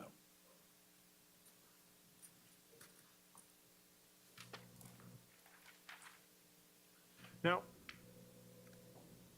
you're trying to get compliance, correct? Yes, sir. And have you trained law enforcement officers on what to do in a tactical pursuit? Because now Mr. Meade's out of the car and he's in a tactical pursuit, correct? Yes. What's the training say to do there, sir, in terms of the commands and your positioning of your body? Once the subject's out of the car, there's an absolute need to pursue and close the distance and try to get to them before they get to innocent people. So tactically, you have to close that distance fast. Now put yourself in Jason Meade's shoes. He's now out of the truck with the door open, going towards that. How do you train officers in that situation in terms of a tactical approach? You know, we go right to a quick walk in a stance that will afford you some kind of a platform, and you close the distance and get as close as you can to the person while yelling commands and trying to announce your presence. What about cover, sir? You train thousands of people on cover, right? Yes. What about cover in a situation like this? Can it be beneficial at times? Well, certainly it can. It's elusive. The cover is something that'll stop a bullet. And if you can get behind it and get your whole body behind it and not look out from behind it, well, you'll be safer. Unfortunately, that's not your job. Your job's to close the distance and cause this person to comply. So you have to balance the duty to close the distance and go forward and detain the person versus stopping a ways out and hiding behind a tree. That's true. When you reviewed the tactics used by Mr. Meade here, were they reasonable in terms of he didn't have time to go to approach for cover? Yes. Now we're at the door. You said early in your testimony that you try to do split-second decisions, correct? Yes. That's what the training's for, right? Yes, sir. How much time do you have to reassess when the barrel of a gun comes back towards you? You have virtually no time. Action beats reaction. The gun's coming around and onto you. You have enough time to maybe step to the side and give another warning and fire your weapon if you're lucky. Was it reasonable, the commands given and the position where Jason Meade was in closing the distance? Oh, yes. You reviewed Professor Stoughton's report, correct? I did. He believes the tactics were not sound. Is that a fair statement? That's what he said. Do you agree with that opinion? I do not. Why? He's using a standard that's something other than what we're trained to use as police officers. He terms it in different terms, but he's not using the same standard. The tactics used in this situation are something that's been happening now for years. But anyway, for whatever reason, he chose to be critique of these tactics, and I don't know why. You've testified multiple times, and there's someone on the other side, right? Yes. Two respected and reasonable experts can disagree on a concept, right? And to that question, I've always said yes. Reasonable minds can agree to disagree. The difference in this situation, and the reason I can't do that with Mr. Stoughton, is because in all the other situations I've dealt with, the experts are using the same legal standard, which is the only legal standard. The Supreme Court put down the Graham objective reasonableness standard. Mr. Stoughton does not use that standard, so I can't really agree to disagree with him. Mr. Stoughton had another opinion in his report, right? He did. Did you agree with that opinion? I did. Why? Well, he said if Mr. Goodson was actually turning and raising the barrel of the gun towards Deputy Meade, then the actions of Deputy Meade would be justified and reasonable. You also reviewed the service rifle that was used in this case, correct? Yes. Have you shot that service rifle, or have you shot rifles like that and in the same platform? Same platform as the M4, yes. How many times, sir? Oh, thousands and thousands of times. Have you been trained on it? I have. Were you certified in it? Yes, sir. Did you teach and instruct people on that? I did. Okay. And in that situation, sir, with that service rifle, there's a safety that has a switch to semi-auto and fully auto, correct? There's a safe mode, there's a semi-automatic mode, and there's a full auto mode. And do you train individuals how to hit that as quickly as possible? Yes. Okay. And is it fair to say that someone who's less experienced is going to take them longer? It could. It's pretty easy to do, but yes, it probably would. You said pretty easy. So you don't go click and then go. No, sir. How fast, sir? It's just click. It's just click. You know exactly where the different selector positions are, and you just move the thumb or the finger, and it goes there. And when someone's certified and trained on that, they train to do that as well, right? Yes, sir. Oh, yes. Do you have any issue with regards to when the firing was on fully auto here? Not at all. Why not, sir? Well, in our training, what we do is we train both in semi-automatic mode and full auto mode. Full auto mode doesn't mean you just hold the trigger down and all the rounds come out of the magazine. It's a burst action. It's maybe a second burst. And anywhere from 4 to 6 or 7 rounds can come out, and then you reassess. And then in terms of that, when you always have to reassess, right? Yes, sir. But when you perceive a deadly threat and you pull the trigger, when do you stop pulling the trigger? Well, initially, you do a burst and see how they react. If they go down, then you stop and you reassess. That doesn't mean you're out of the woods. You still have a threat there, but it gives you a chance to stop and move forward. Now, the ladies and gentlemen heard a little bit from the FBI witness about this, but you've actually certified and trained in it. May I ask him to come up in this area, Your Honor? Yes, please. Okay.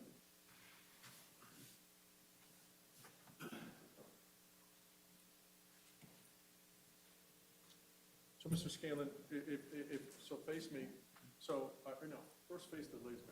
Explain what the term, you've trained law enforcement officers on how to tactically carry and use this service rifle. Yes. What are the concepts, sir?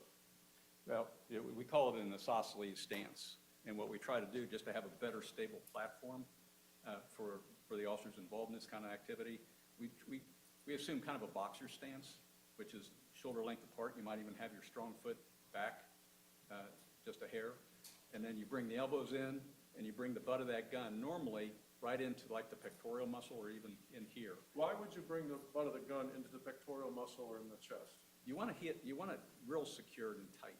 Sometimes you can do it in the crook of your shoulder, but if you have heavy body armor like a lot of us wear in the tactical world, it'll kind of slip.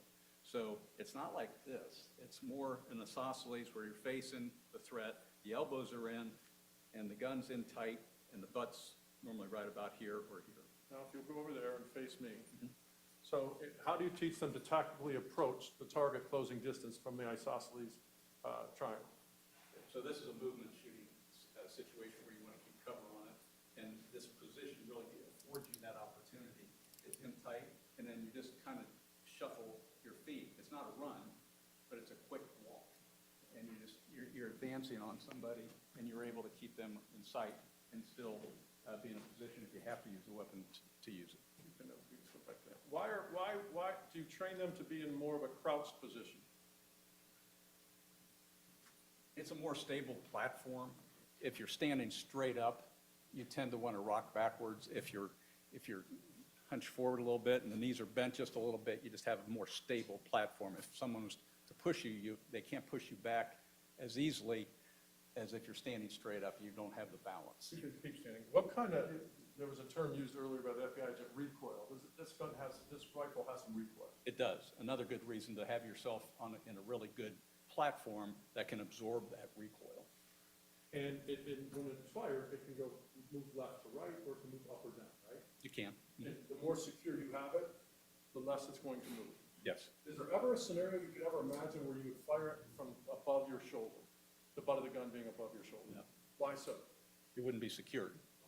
Which means things would go everywhere. Couldn't guarantee where the rounds were going to go. They could fly all over. Yes, No control of the rifle at that point. that's true. Anything about him selecting the mode of firing or the positioning, was all that reasonable to you? Yes, it was reasonable. Jason mentioned in the statement, if you read it, about stepping to the left. Once he perceived the threat, are they trained to get out of the way of the line? Yes. We call that get off the X. So if you're having a gun brought around to you, you want to get off the X, which means out of that more dangerous mode. Step to the left would be reasonable, and you would have maybe a fraction of a second more time to react. And that was reasonable in your opinion? Yes. Mr. Scanlon, based on the totality of the circumstances, what you reviewed from the time of the first interaction from Jason Meade and Mr. Goodson at that intersection, up until the discharge of the weapon, what's your opinion, ladies and gentlemen, with regards to the reasonableness of his actions? I believe the actions of Deputy Meade were reasonable and consistent with not only state but federal law enforcement standards and training. That's all the questions I have for Mr. Scanlon.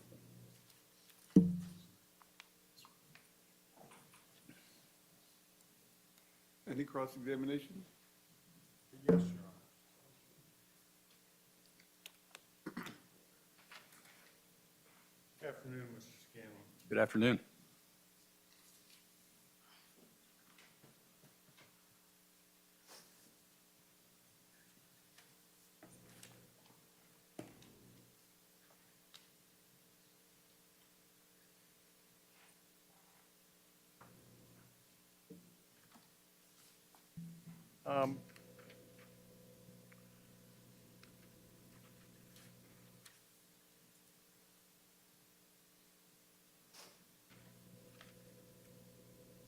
Mr. Scanlon, let's go back to, you were discussing how you choose to take cases. Is based upon what you were relaying to Mr. Collins, your testimony that when you are contacted about a case, you know what the attorney wants your opinion to be, and you do an initial evaluation and notify the attorney whether you see the case in the way the attorney wants it or not. Is that what I'm understanding? Yeah, when an attorney calls me, I know right away whether it's a defense attorney or a prosecutor or a plaintiff or defense. And I listen to what case they have and who they're representing, and they give me a summary of the events. And I basically say, well, at that point I know who they're defending or prosecuting, and I can get back to them. So when they contact you, they indicate what the opinion they're looking for is? I don't know about, Is that the way you're? I don't really understand that. I understand who they're representing. Well- So I know what side of the aisle they're going to be on in the case. Have you ever testified on behalf of the prosecution against an officer in court? I've never testified in court against an officer, no. Okay. And in fact, when prosecutors, are you saying that when a prosecutor contacts you about an opinion, you know that they want you to find against the officer? Normally, that would happen In a pre-indictment, that's not the case, but after an indictment, I know that would be the case. And you never testified on behalf of the prosecution in a post-indictment situation? No, I've offered to, but I have not.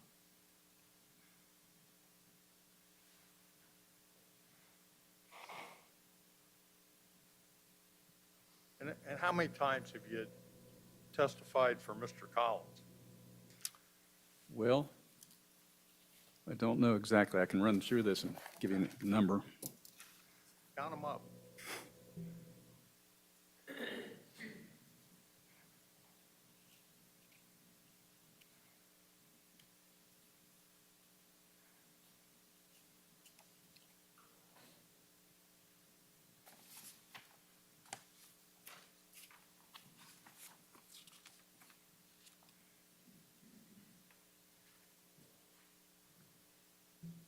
I think 3.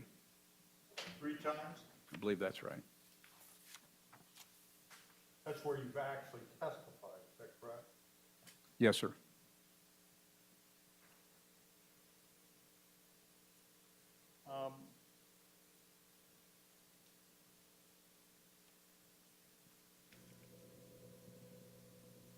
Has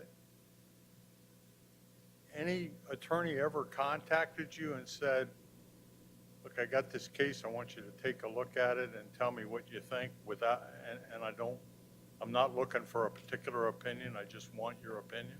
Oh, yes. It doesn't seem to be the way you described it earlier. No, I've had that happen to me.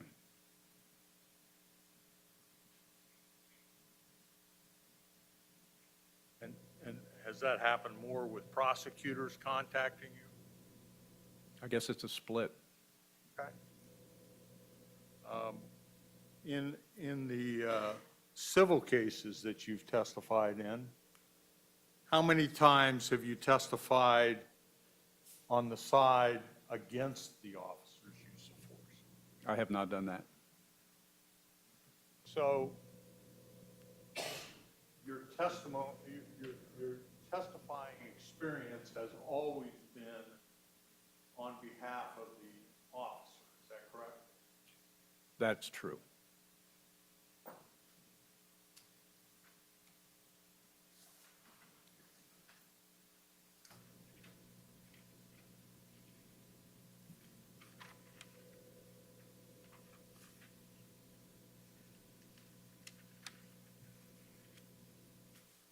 Now, you talked about the Supreme Court cases and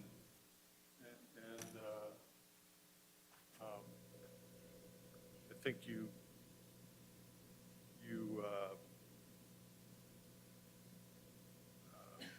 mentioned Graham v. Connor, and in fact, the Supreme Court recently, United States Supreme Court recently decided a case in which they talked about expanding the facts and circumstances that should be taken into consideration. Isn't that correct? In what case is that, sir? Barnes versus Felix? Yes, I remember that case. They reinforced Graham v. Connor. And explained that the court had limited the look-back time in consideration of the. You may.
You hear anything? Sorry. You hear anything? You continue.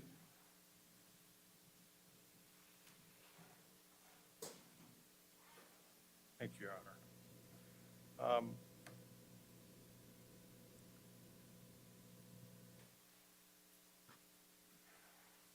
Now, Mr. Scanlon, you've expressed a number of judgments today in evaluating this case as to whether the actions were reasonable or not reasonable. Ultimately, that's a determination that the jury will make in applying the law. Isn't that correct? Yes. Now, you talk about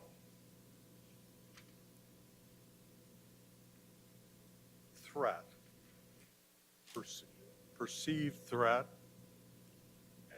and imminent threat. Those are different, aren't they? Well, there's actual and perceived, and there's imminent and not imminent. Okay. Well, there's potential threat, correct? Be a potential threat. You know, Well, if I'm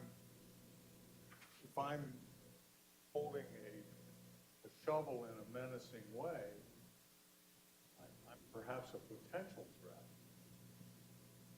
situational. If I'm digging a hole, I can take the shovel and swing it, so that's a potential threat, isn't it? Yeah, it's situational. It's based on the totality of the circumstances. And the, you know, in the training,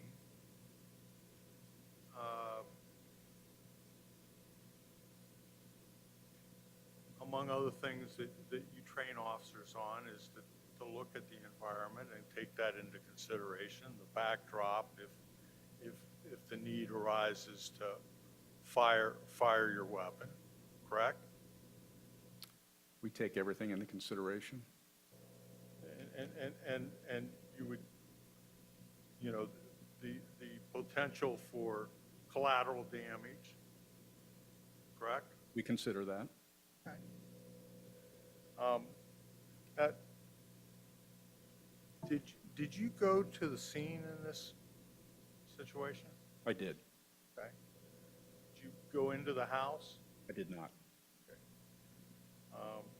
You went to what, the exterior? I did see the exterior. Okay.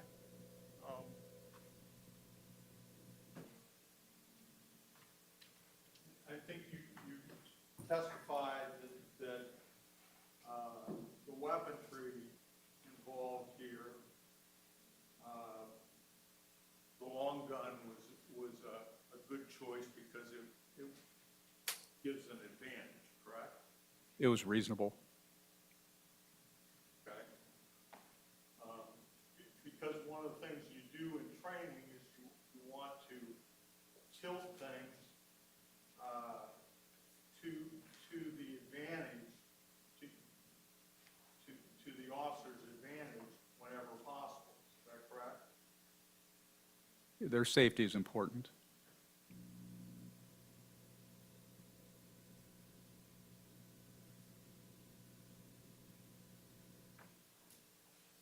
When you went to the scene, did you examine the yard? I viewed the yard. Okay, it's not a big yard, is that correct? I don't know what a big yard is, but it was just, It's not an acre. it's not an acre. I mean, it's a matter of, from the street to the house is, what, 20 feet? I didn't measure it. Okay, well, you were there, do you have an estimate? I tried not to step onto the property, so I didn't measure it. Well, but you could see it, right? It wasn't blocked from your view, was it? I could see it, I could speculate, but I'm not going to do that. I don't know what the distance was. Okay. Was it From the street, was it in range of the long gun? The house? The house Yeah. is in range of a long gun or a pistol or a shotgun. Okay. And there were trees, large trees in the front and side yard, weren't there? There were trees. Large trees. Again, When were you there? I've been there as recently as 2 months ago and as far back as 5 years, I guess. Okay. Well, 5 years ago, were there large trees? Yes? Okay. Trees that would provide cover? It would possibly be an option in the right situation. Okay. They would provide cover, isn't that correct? I don't know if we're on the same page on cover, but I Well, would they provide protection from a shooter at the house? if you're completely behind it and not keeping an eye on a suspect, possibly. Okay, well, all right, partial cover? I don't know. I just don't know those terms, but Okay. You don't know what partial cover would be? I don't know what you mean it to be. Well, what would you call it? I'll ask you, what would you mean it to be? Well, I mean, a armored vehicle is cover, right? Yet we lost a SWAT officer just 10 years ago as he was hiding behind the turret and he was shot right in the head. So I don't know what you're talking about cover, but to keep your eyes on a subject, you can't be behind cover. You're at risk. Okay, what's the purpose of cover then? Cover can be your friend. It depends on the situation. This just wasn't a situation where you could afford to do it. I'm asking you,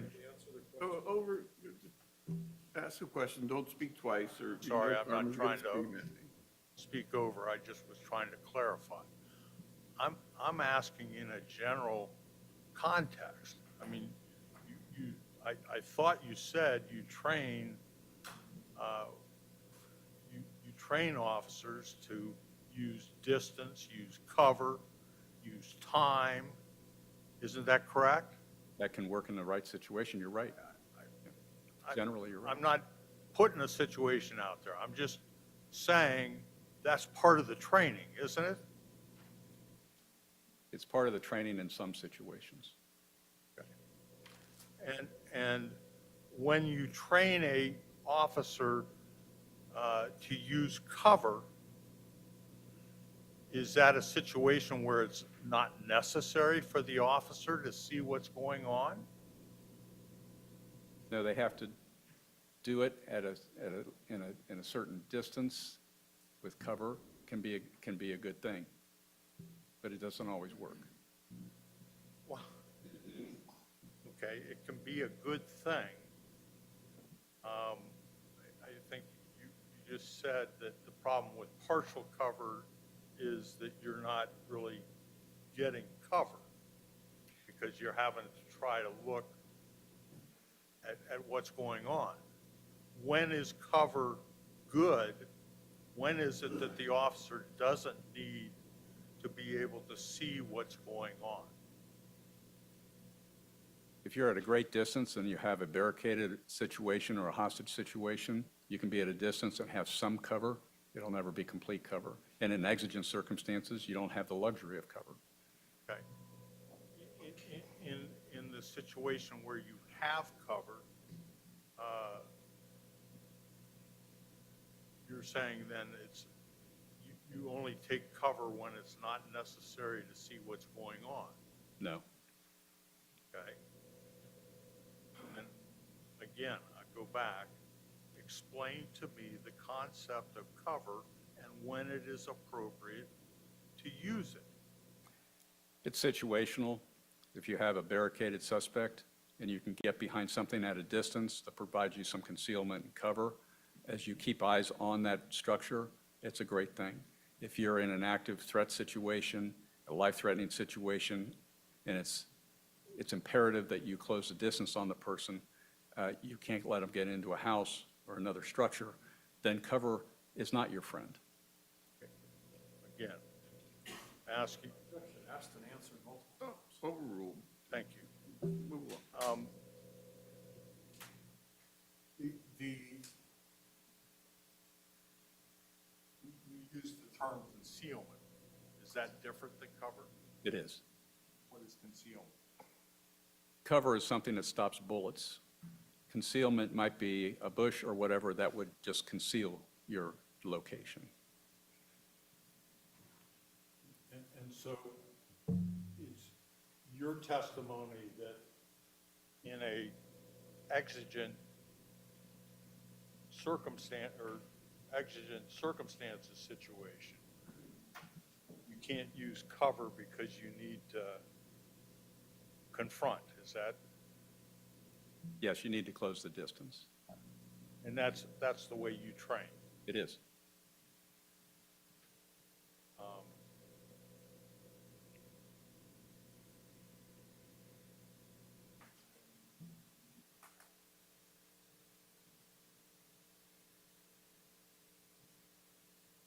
Did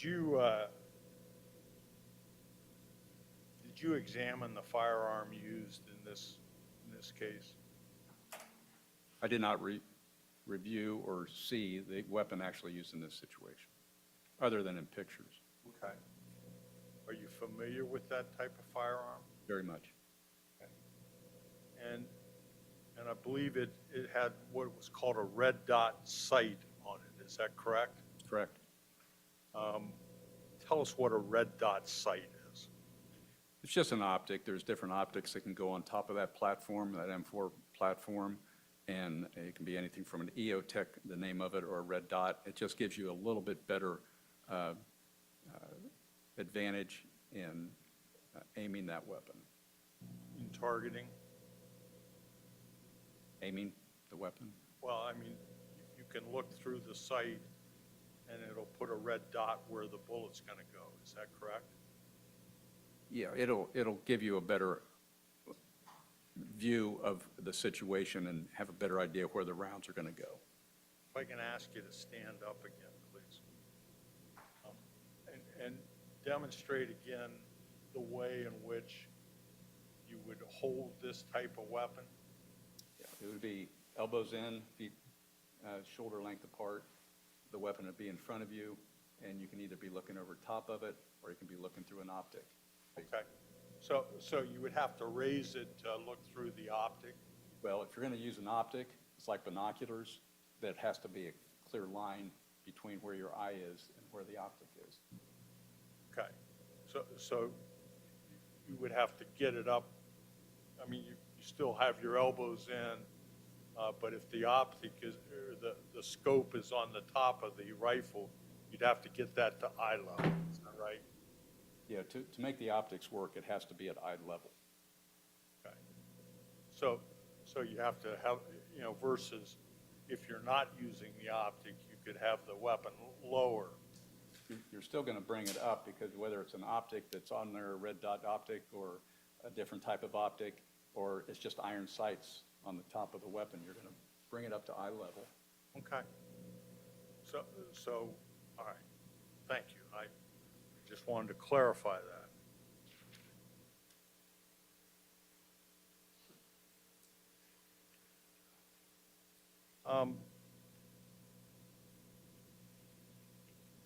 You talked about 1999 and the Columbine shooting, that there was a marked change in philosophy, I guess, or attitude as to tactics and reacting to shooting situations. Is that correct? Yes. And what you're talking about is in the situation of a ongoing and active shooting. Is that correct? No. You're saying that changed things otherwise No. in terms of officer reaction? No, the Columbine situation was an active threat situation prior to becoming an active shooter situation. An officer, resource officer, was on the parking lot of Columbine High School as he saw Cleobold and Harris advancing on that school with weapons. He got out and engaged. He just had a pistol. He ran out of ammunition before they got inside and started the carnage.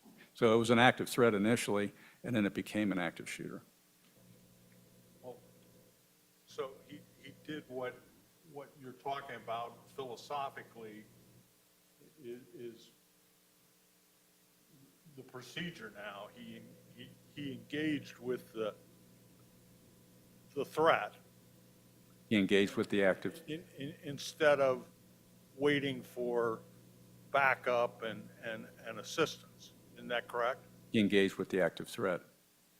Yeah. And that's what you're saying is different now. Yeah, you engage immediately, you approach and try to gain compliance from the person engaged in life-threatening behavior.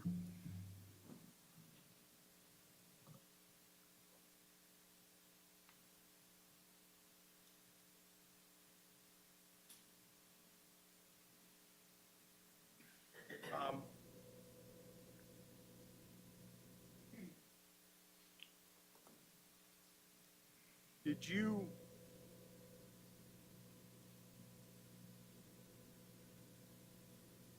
review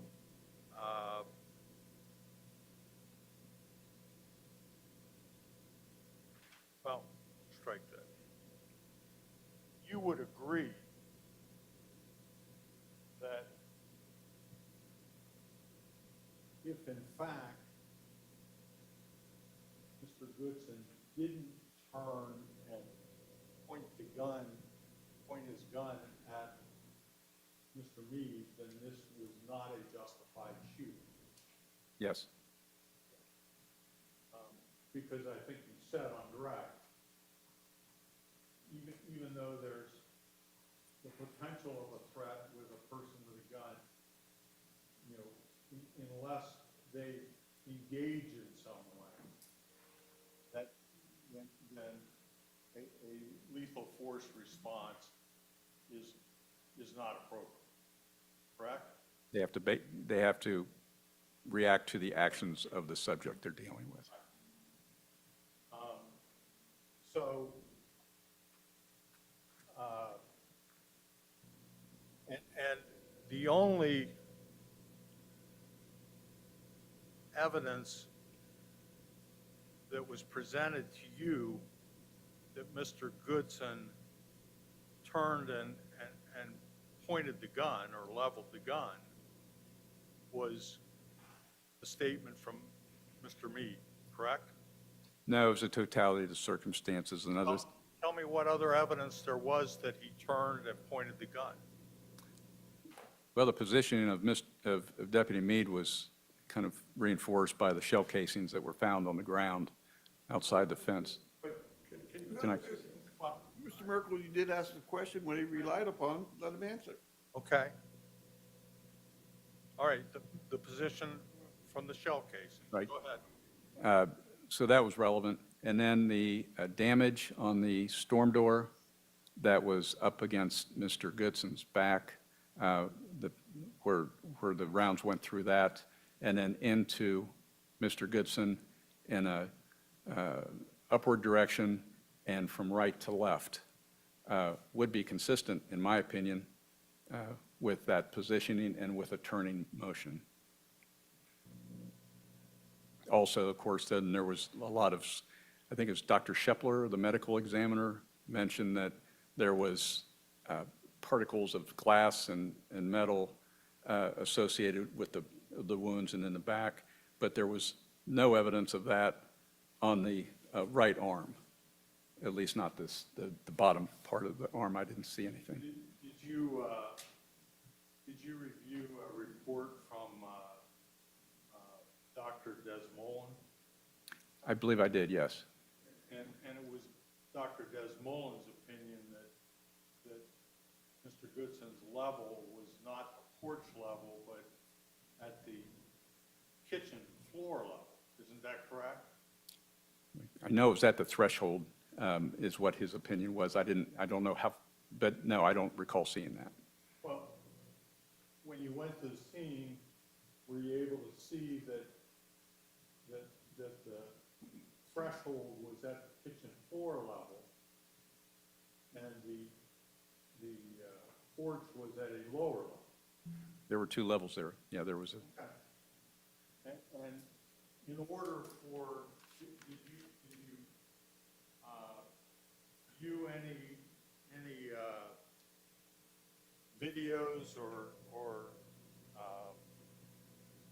photographs or anything that showed how that screen door shut? I did see the screen door, how it shut Yeah, how it closed. from, it would close from left to right. Okay, on the outside of the house, is that Well, correct? that's a storm door, isn't it? I mean, what you're talking about, yeah. I misstated, I didn't mean to mislead you. The storm door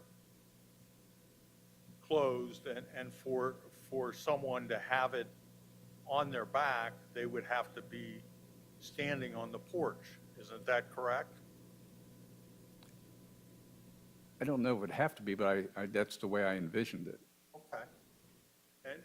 And for the damage that was done to the storm door, and comparing it to the wounds that were inflicted on Mr. Goodson, the conclusion was that the storm, that Mr. Goodson had to be. Your Honor. Approach.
Did you get any of that?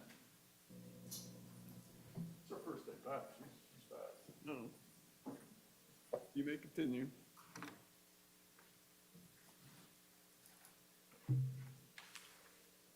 Losing my phone here.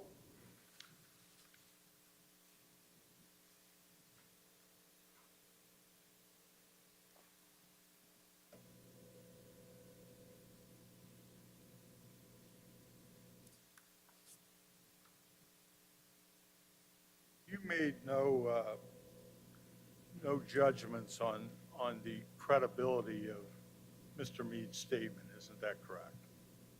I used Deputy Meade's statement along with all the other evidence that I reviewed to look for consistencies and inconsistencies.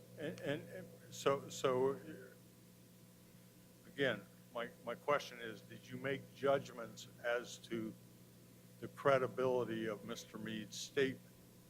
Not on its own. And so is it your testimony that all the other evidence corroborated Mr. Meade's statement? No, I'm saying that I took the statement and then I looked at the totality of the materials that I was asked to review, and I found that to be consistent with Mr. Deputy Meade's statement. And, you know, you talked at some length about the tactical soundness of Mr. Meade stopping in the area of sales and estates to suit up with his body armor and to get his weapon, correct? Yes, And it was your testimony, I believe, that, you know, the body armor's clearly marked, that would have clearly identified him as a police officer. no, I didn't say that. I'm sorry, what did you say? The vest was marked with U.S. Marshals on it. I didn't come to any conclusions. Okay, I'm sorry, I thought, maybe I misunderstood. Your testimony, I thought, was that when Mr. Goodson got out of the car and headed towards the house, he was trying to elude Mr. Meade. I don't know if he was. I don't know what the perception, I can't speak to the perception of the subject involved. It's just forbidden, and there's no way we know what he saw or thought. But in this situation, tactically and training-wise, wouldn't this be the type of situation that it would be an advantage once he's out of the car for Mr. Goodson to become aware that Deputy Meade was a law enforcement officer?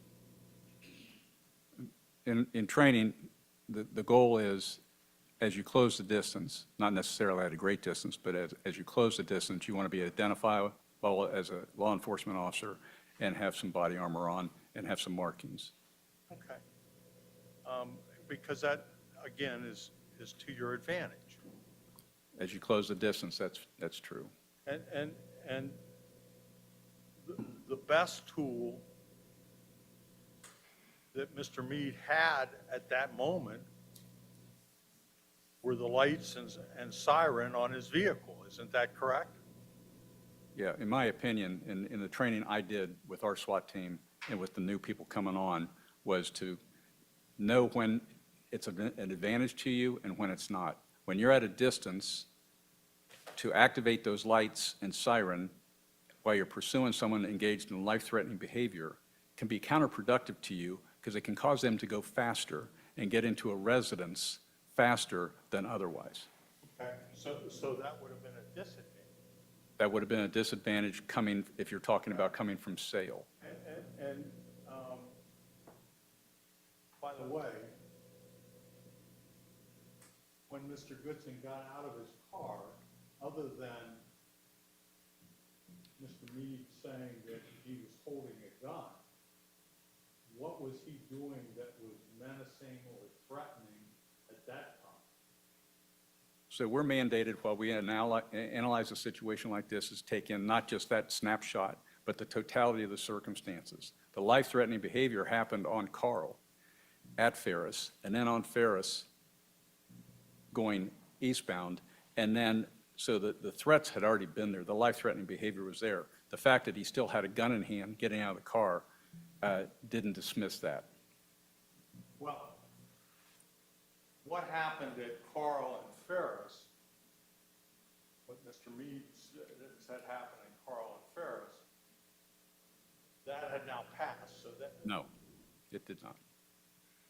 This is, hadn't ended? it had not ended. It started with Deputy Meade seeing Mr. Goodson at Carl and Ferris, and it continued on until that situation ended with the use of deadly force. It was one situation, one event. So it's, you know, what you're telling us is that when Mr. Goodson was standing in the street holding his gun, not pointing it at anyone, that Mr. Meade would have been justified in using his rifle and shooting? No. Oh, you described this ongoing threat, imminent threat. An ongoing threat, and it went from imminent to not so imminent to imminent. You have to look at the totality of the circumstances, and they say, that's my mandate. I can't just cherry pick when it was an imminent threat. But it was an imminent threat when he was pointing at cars and drivers. And that had stopped. I'm sorry? And that had stopped. At the point that Mr. Meade was at sales, that had stopped. Yeah, and so when he was in the car, there was time to get a vest on and grab a weapon, but the threat had not stopped. The imminent threat had stopped. That's why the shot wasn't taken at that point. The imminent threat resurfaced when the gun came around on him at the address at the side door.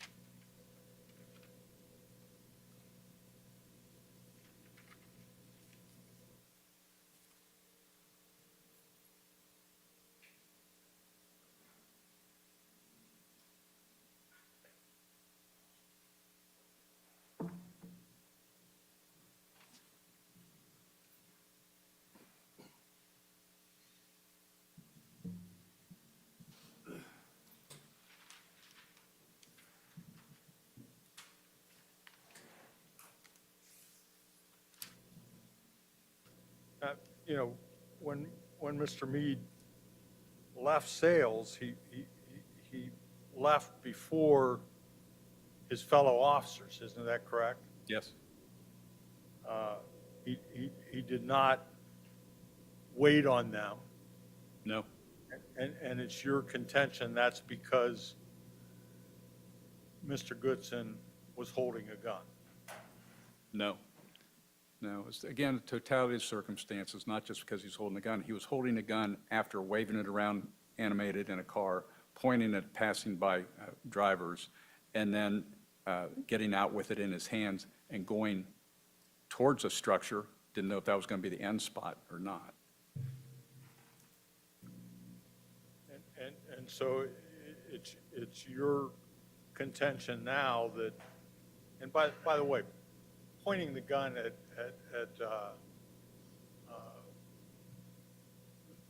out there at Ferris and Carl, that'd be an aggravated menacing, isn't that correct? That would be one of the possible charges, I think, yes. Well, that would be, in terms of a threat, that would be the only charge, isn't that correct? Okay, given what we know, that's probably, I don't know what a prosecutor would do with it, but the ag menacing would certainly be in play. And ag menacing is a misdemeanor offense, isn't that correct? Objection, I think. Sustained. Okay.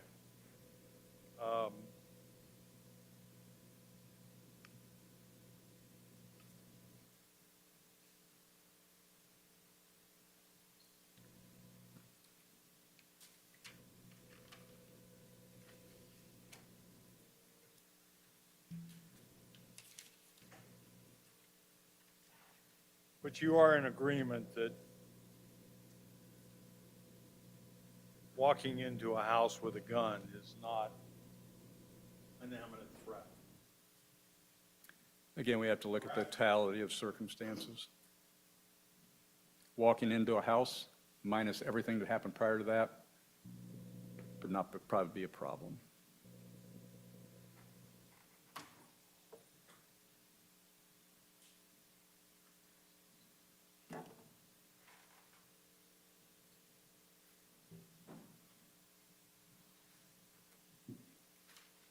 I have nothing further. Any redirect? Your Honor. Same time frame, right? Yes. Sorry, Ms. Carmen. Let's take where Mr. Merkel left off. You said something interesting there. Just a human being walking into a house with a gun by itself is not a threat, not an imminent threat, and there would be no justification of any harm, right? That's right. Now, you said something important. Yeah, because you deleted everything else, right? Yes. Are officers trained when they're in a dynamic situation? Let's start at the time up at Carl and that Harris. intersection, okay? Yes. When they then have actions there, do they forget what they saw earlier? No, it's the whole event. Are It's, they trained to erase it? no.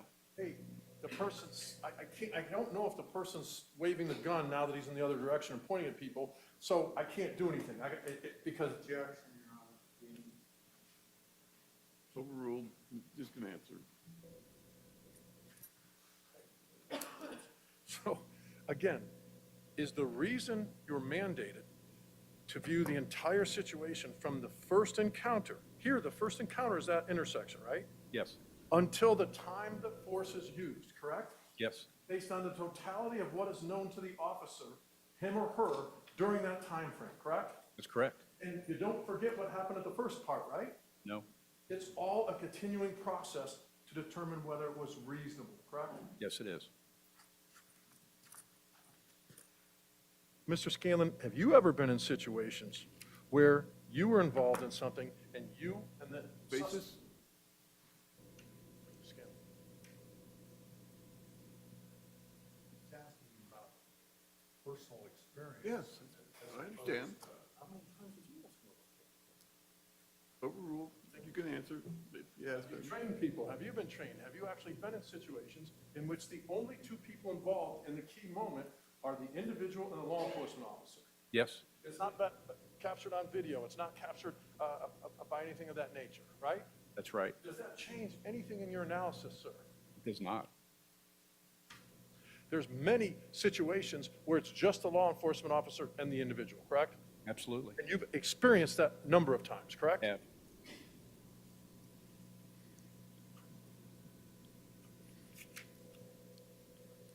Let's talk about the optics. You said a key phrase there, eye level, right? Yes. Well, if the person's down like this, right, crouched, so on here, and the person can take their head down to eye level with a scope, if that's how they do it, right? There can be many different ways to do it, certainly. So you don't raise the gun up if you're standing like this, right? We don't stand straight up to begin with. So down here, so you have to use the sight out of either your left or right eye, right? Yes. And you can't get like this directly behind the sight, right? No. There has to be a tilt of the head to use the sight, right? There most often is.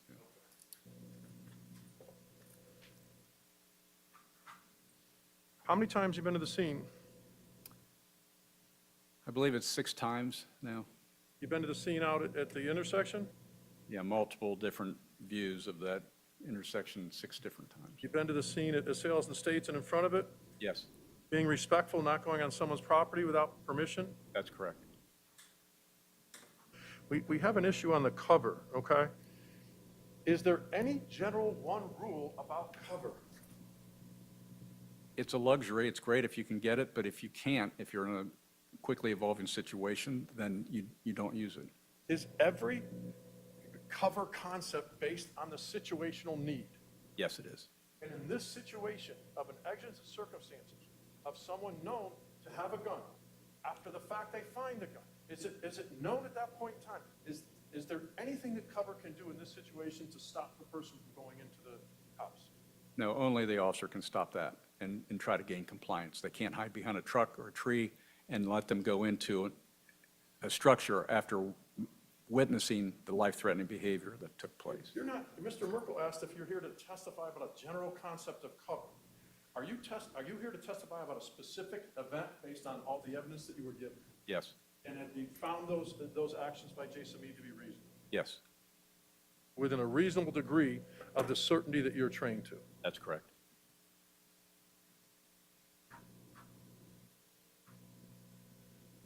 How many people do you think you've trained in your career on use of force, Mr. Scanlon?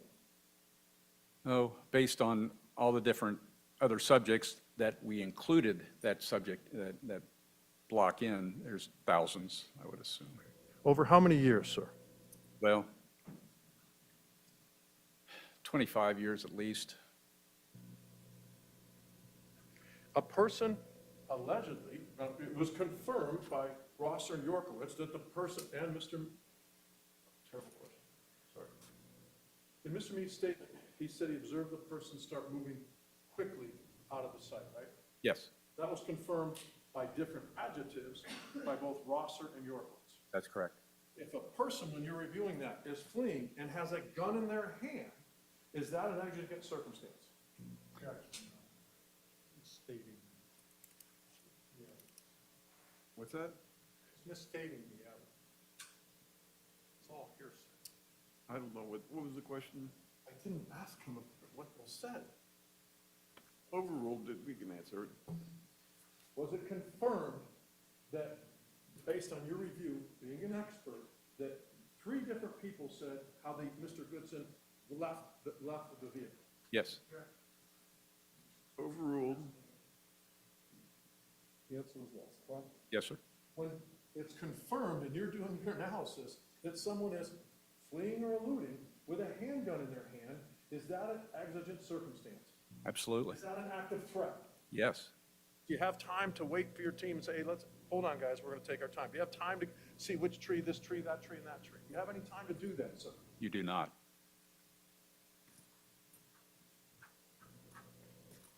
Had Mr. Goodson dropped the gun, what are officers trained to do at that point in time after receiving commands? Just contain the situation. They comply, they comply. Everything turns out pretty well. Would you then have them investigate, secure the area? Sure, you're going to secure the weapon, you're going to secure the area, you might even put them in handcuffs, and then you inquire as to why they were engaged in such life-threatening behavior. To find all that information out, correct? Yes. And if he did that, would that individual's actions, the law enforcement officer, be reasonable based on what you just said? Yes, And you mentioned before, he didn't, was the rifle long enough to reach from up in front of the sales and estates down to where the car was? If you fired the weapon? yeah, that could have happened. Did Mr. Jason Meade fire the weapon up there? No, Because he wasn't an imminent threat, correct? that's correct. If a gun is pointed at you, what does the training tell you to do? You have to neutralize that lethal and imminent threat. You have to fire. Let's clear this other thing up. You've written reports against police officers saying it was not a good use of force, correct? I have. You've given opinions to prosecutor's office prior to indictment, right? Yes, So prior to indictment, if a party contacts you, you don't know which side they're on, right? don't know necessarily before indictment for sure. Once the indictment comes back, it says who the defendant is, right? Yes, So when someone from that side calls, they're asking you to review it, right? that's right. And you know who the prosecution is, correct? Yes, And have you been prepared to testify against police officers, both in depositions as well as under trial, both civilly and criminally, against police officers in those situations? I have.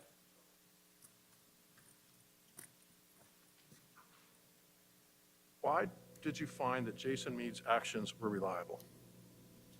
Or reasonable, I'm so sorry, reasonable. I just went through all the evidence. I went through his statement. I went through all the evidence, the body-worn camera. I went through the video at St. Matthias. I went through everything.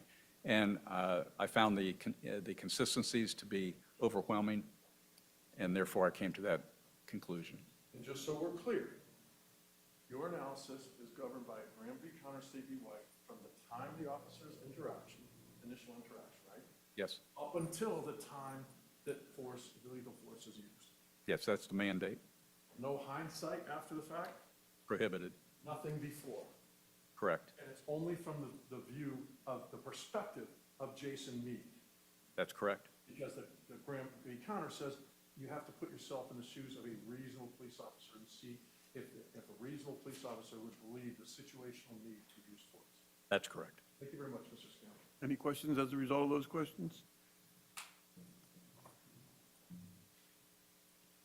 If, in fact, the gun was never,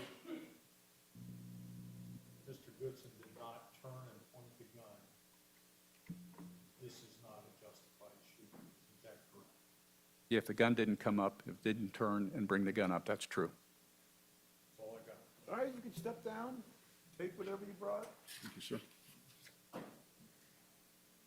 Council want to approach?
For the evening. Do not discuss this case among yourselves. Do not permit anyone to discuss it with you or in your presence. It is your duty not to form or express an opinion on the case until it is finally submitted to you. You can be here about 8:45.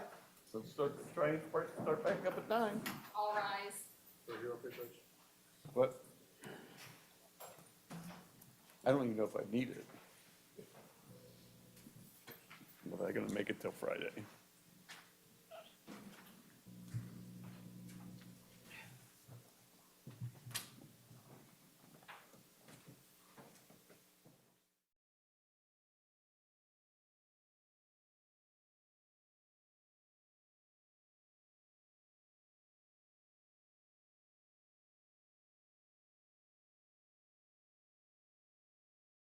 The doctor is in tomorrow and then at 9 o'clock, and then we can discuss, do we want to give them copies of the jury instructions?